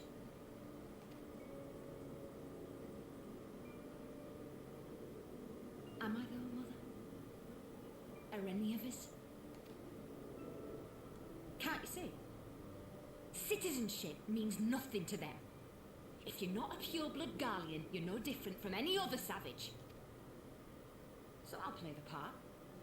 I'll join the Legion and I'll make them respect me. And when the mob see that, they'll think twice before throwing their stones. Ansfrid, Rudolph, Emlyn. It's time. It'll be hard. Humiliating. They'll try to break us. Send us crawling back to our own kind.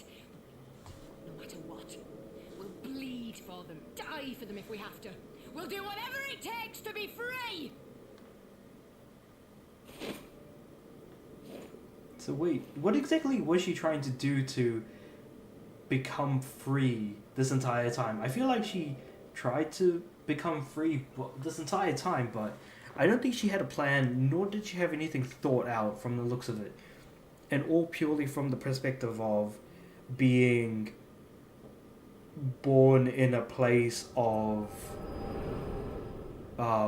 really being born a victim more than anything.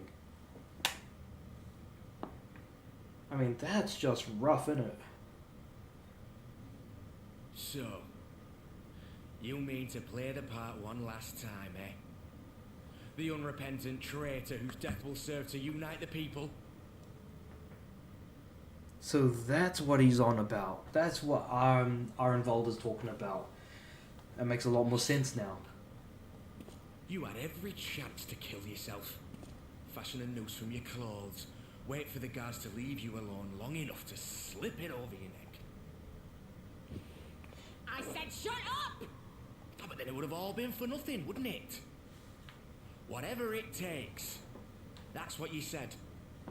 She does act the part when she says whatever it takes. I mean, she killed her own friends that were in that little circle that she was talking to by completely bringing an entire building upon their heads. It was a, if I remember right, it was a Imperial spire. Yeah.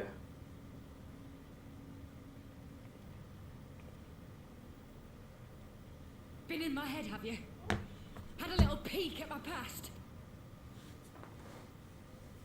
Unintentionally, but yes. Memories tell you everything you need to know, do they?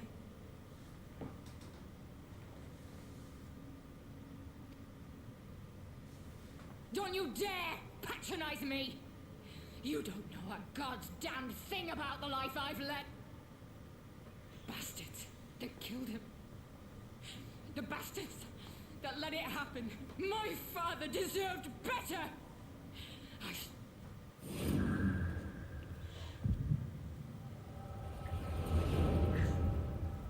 Wait, so we're seeing more?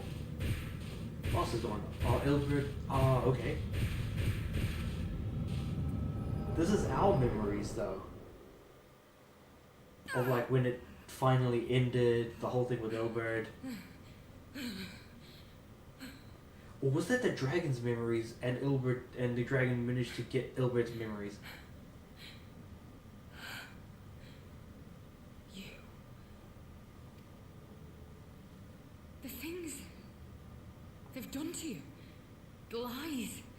The betrayal. The endless fighting. Yet there you stand.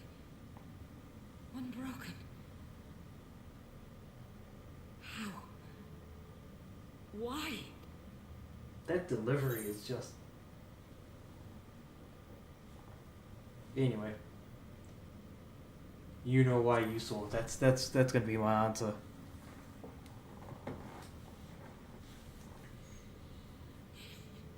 Damn you. Damn you all. $4 more, like a place of like, yeah, you thought you saw everything? Nah, bro. Check out what I've had to go through. Time for Dora. Think about how you want to spend it.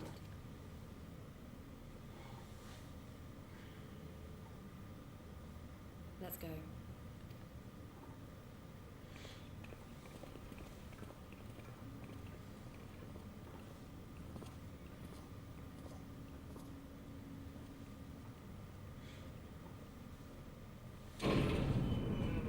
I feel like us as the main character just stands here and is just kind of like, yeah, check us out. We've been through some stuff. Oh god.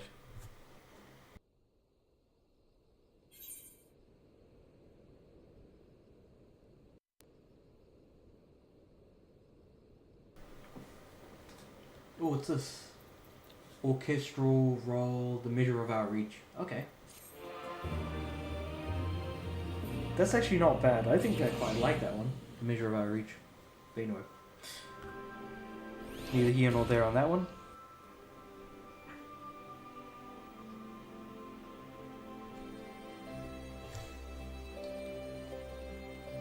Lease. Is lost in thought.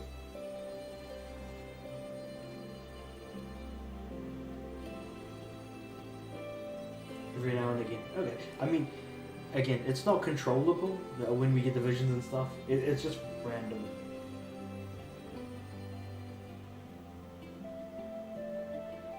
That's a lot of bad memories to deal with. Artificially imbued with it.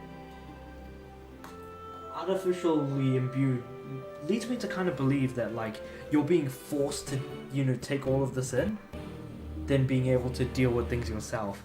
So, but then I feel like that's just how the Echo normally is anyways. You're forced to, you know, deal with the memories of others that are around you. But then what causes it to trigger? That's something that's never really been talked about much, if not at all.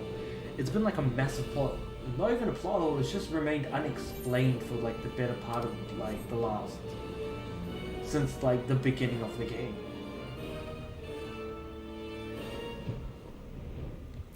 And the more people that we meet with the Echo, the less we realize that the less special we feel as far as our powers go. But then I feel like, do we really even need to, you know, have these powers to be special? I guess it really depends, doesn't it?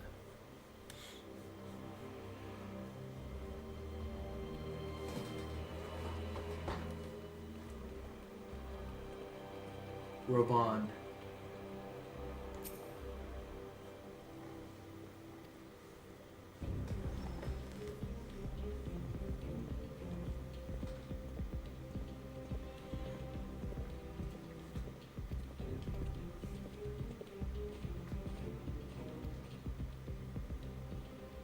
So Lisa's going to help those guys. Actually, no, wait on. As well. So who do we need to talk to? Oh, there's a Magitech pod. So I'm assuming we need to interact with that as being one of the things to help out with.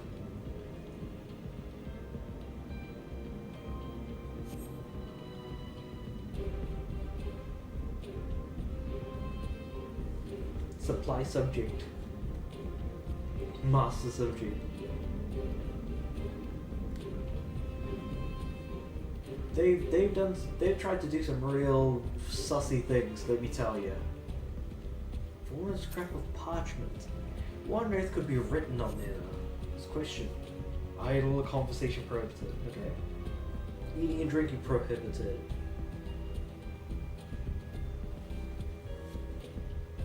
Nothing particularly noteworthy, unfortunately. Ooh, Flame Investigator. Let's talk to him. I'm sure he's got something.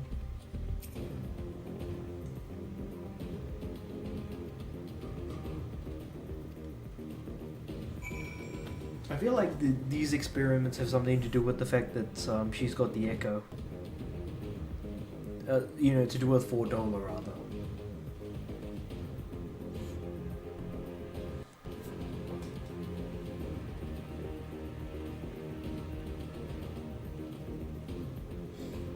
What's happening on the Roban side? Ouch.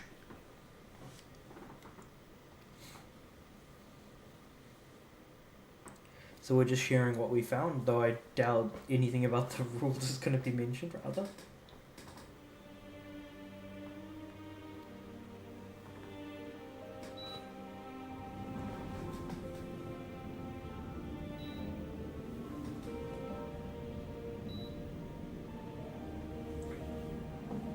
The enhancement procedure entailed infusing a single candidate with ether siphoned from a magnitude of supply subjects. So the master subject takes in all of the ether from the subjects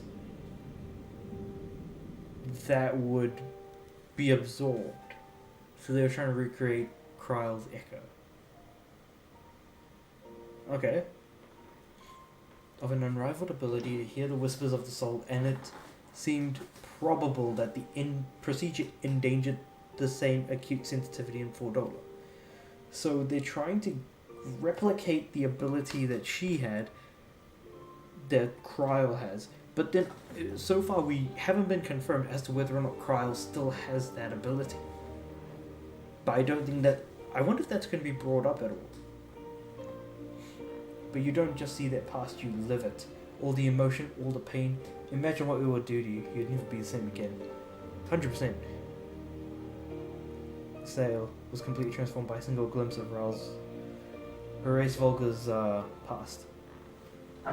That is a callback, really. Because that was like part way through.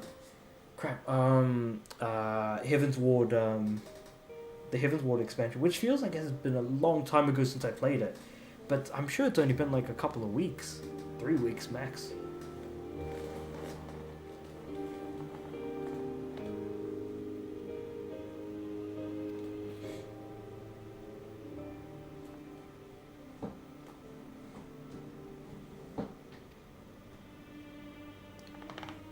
Godforsaken procedures for sure.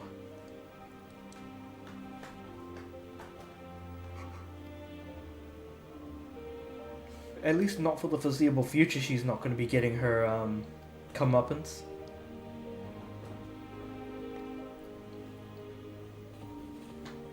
In the way that she wants it.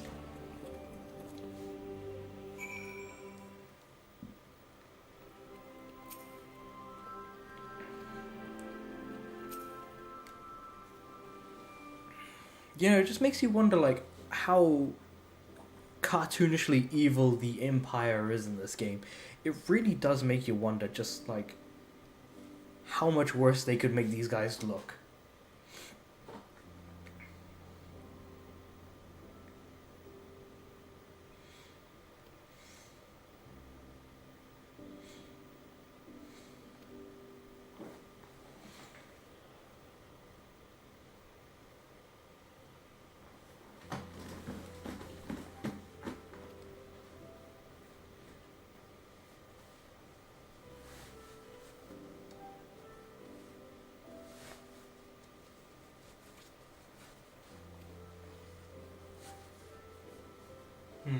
What's the kind of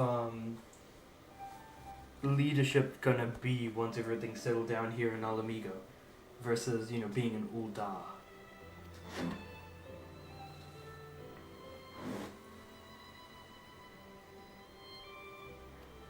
Oh, where's Pippin?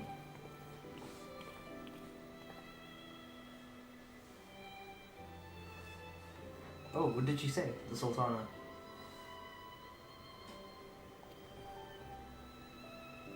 Okay.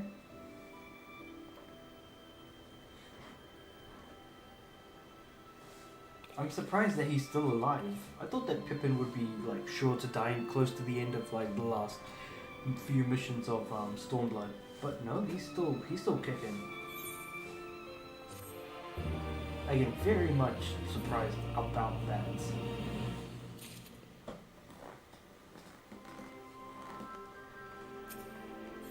Alpha no. What are the options I have here? Ooh, dome and tea. I might just get some dome and tea. Yeah, that sounds good.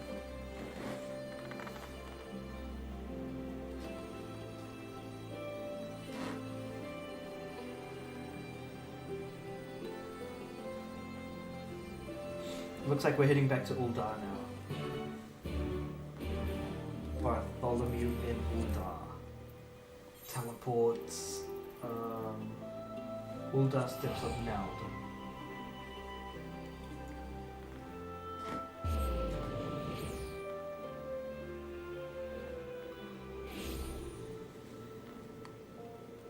Actually, speaking of which, how much do I have elegant tombstones? 237, okay. That's not a lot.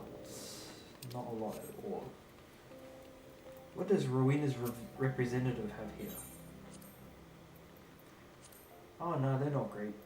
It's level 50 max, I think.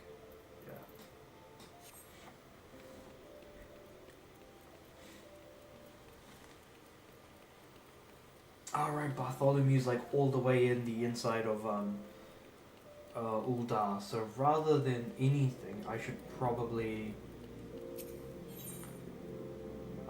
Ethernet my way through to the Chamber of Rule. That'll be the easiest way to go, I think.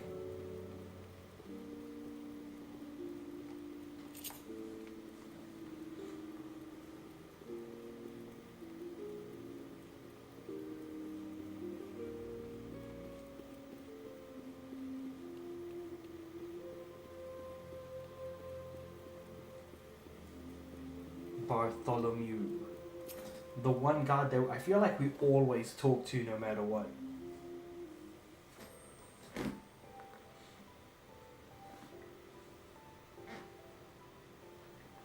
I thank you for answering my summons in these most interesting times. You have been busy. Yeah. The liberation of Alamigo will have far-reaching consequences, and there is a matter upon which I would seek your counsel. What would you want to ask us about exactly? I speak of Rauban and his future. Ah, right.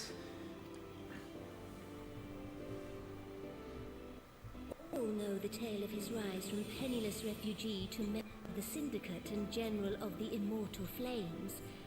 Yet though he has come to call Ul'dah home, it will never be his homeland. He is a son of Alamigo.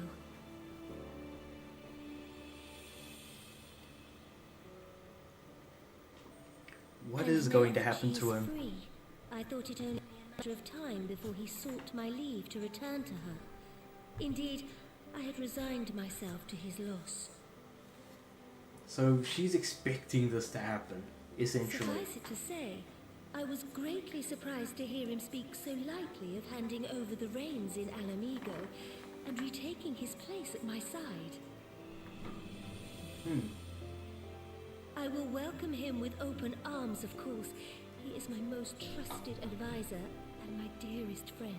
But I have known the man a long time, and beneath that steely gaze, I spied a flicker of doubt. I guess that's what you get kind of being very close to someone. You kind of like notice those sorts of things, however small they may Whether Rohan be. chooses to remain in Ul'dah or return to Alamigo, I only wish that he do so with a heart unburdened by guilt or regret. He's too like heavy in, but like he has too much weight on both sides. Yet, how can he There's really no make way of such him a choice, being able to make such a knowing choice. How much I depend on him. It is past time that I learned to discharge my duties as a sultana alone. I must go forth and see my realm with my own eyes, and hear the wind with my own ears. Might I have your company for a brief adventure? Ah. Wonderful. Allow me a moment to change into something a touch less conspicuous, and I will join you outside. A touch less conspicuous. You don't say. Outside the quicksand. Where is the quicksand? Step off now. Ah, right, it's the Adventurers Guild. Right. Okay, got it.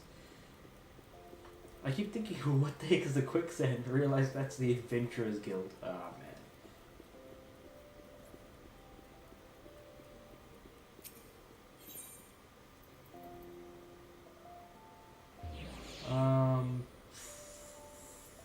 Adventurers Guild, there you go.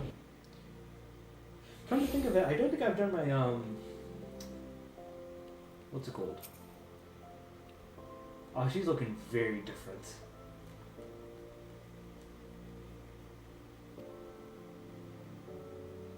Peppersham would accompany me, but...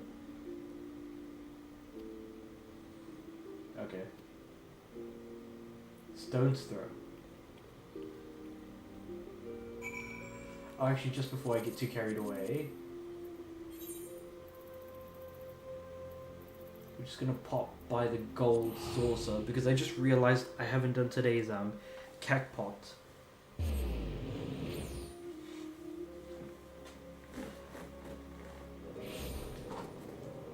My 3 cacpot tries today, so worth giving that a shot, I reckon.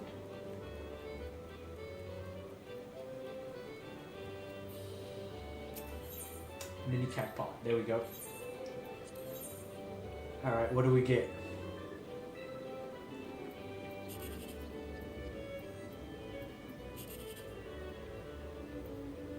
Interesting, 9. Now the odds of this being 6 is very, very unlikely, because like 4 plus 1 is like 5. There's no way there's going to be a 1 there, because like, it's like Sudoku, you know, you're only going to see so many numbers. 7 and 4, that's like what, 11 plus 9, 20, so that's a 306 right there. I'm going to go here, because I feel like going high, go high or go home, I feel like. Damn it, okay. Well, I mean, that's a pretty good amount at least. I mean, what else could I have got? 7, 6, 8? 15, 6, 21. Oh, damn, I could have gotten 1,080. Oh, that was painful. Oh, no. Oh, no. God damn, okay.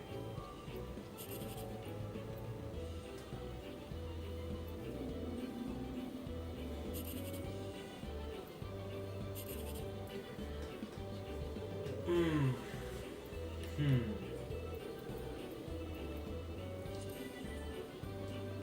7, 8, 15 plus 4 is 19, so it's 36.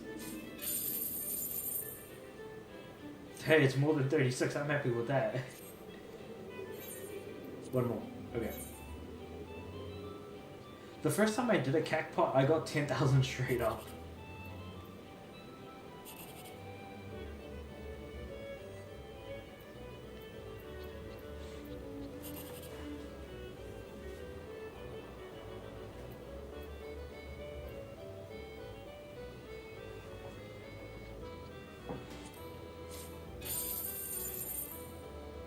Damn, okay, fine.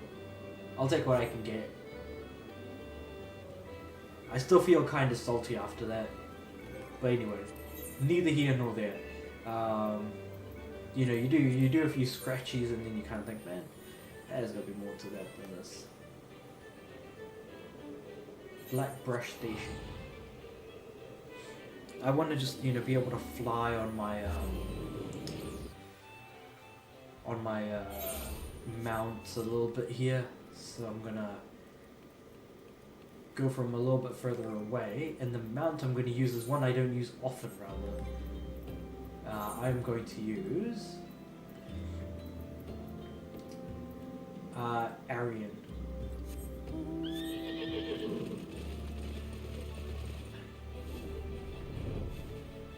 Ooh, look at him go.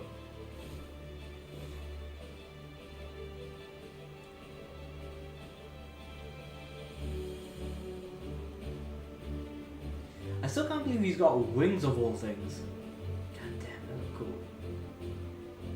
Horse with wings. Enough said.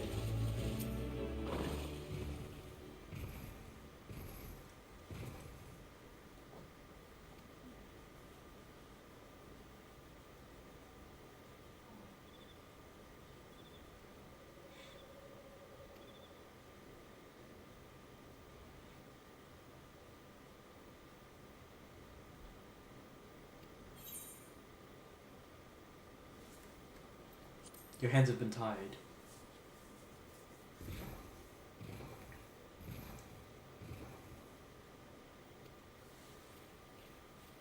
The unholy air. Now where is that? Pray tell. The clutch. Yeah, okay, I get it.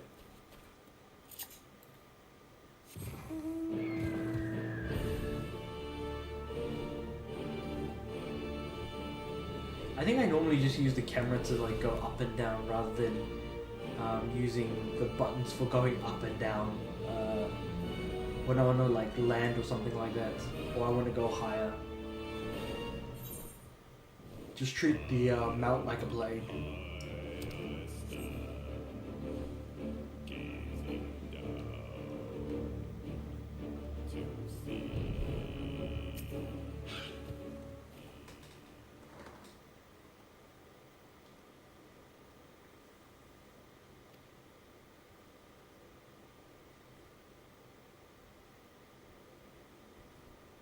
Oh, that's rough. Okay.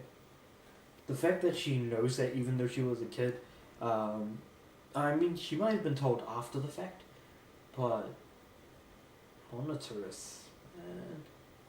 I'm surprised she doesn't harbor like much larger hatred for Monitorous.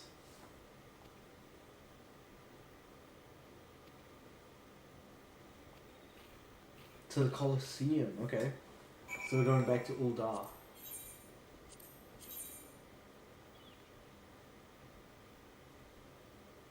Gladiator Guild.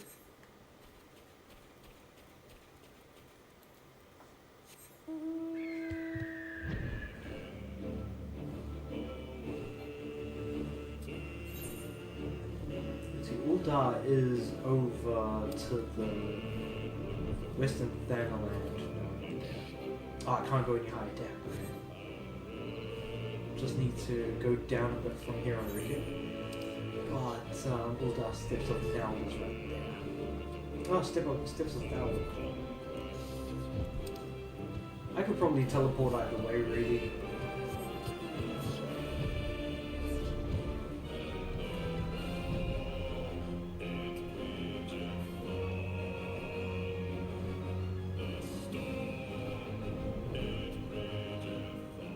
love how the actual barrier, the blue diamonds going across to show the barrier, actually goes higher with your what's it called, on your mount as well. That's actually pretty funny. Gladiators Guild, here we go.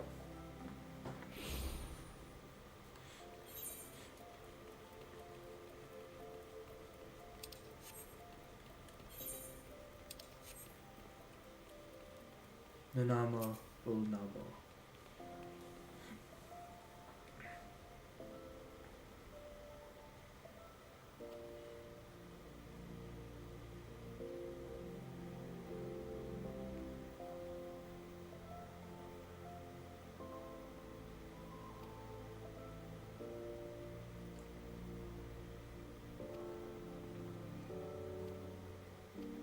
Oh wow, okay. So that's a bit of a history. So Nanamo actually met Roban through this, like, through the Colosseum, and the fact that he was just like, nah, Roban is legit. Like, he's forthcoming. He doesn't thinks too much. In fact, I doubt he thinks at all. But he's able to, like, put his experience to good use, in spite of not having that much to think about or have knowledge about. Oh, is this her memory? Huh. That's wild.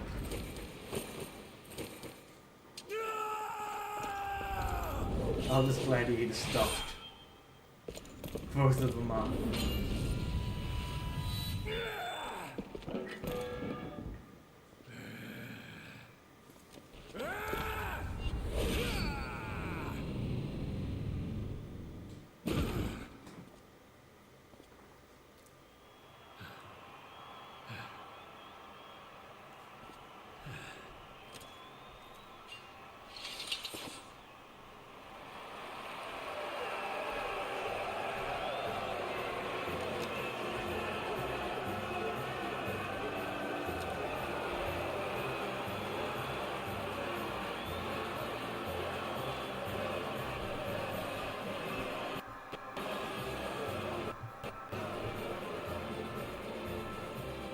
Your Grace, you mustn't! The danger is too great! Please, Your Grace, come back! I beg of you! Oh, look at her run. Who needs looking after, Master Shah? Rabon! Your Grace, I have kept the promise made. So you have, and in turn, so too shall I keep mine. With your winnings, you have become one of the 6 most wealthy souls in all Ul'dah.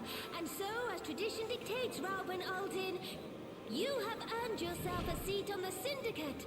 May your new station garner you still greater glories. I am honored, Your Grace, and vow to serve with every fiber of my being from this day till my last.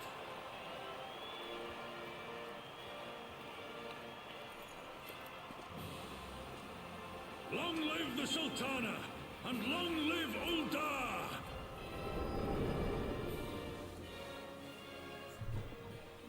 Man, he's lived. Let me say that much. God damn.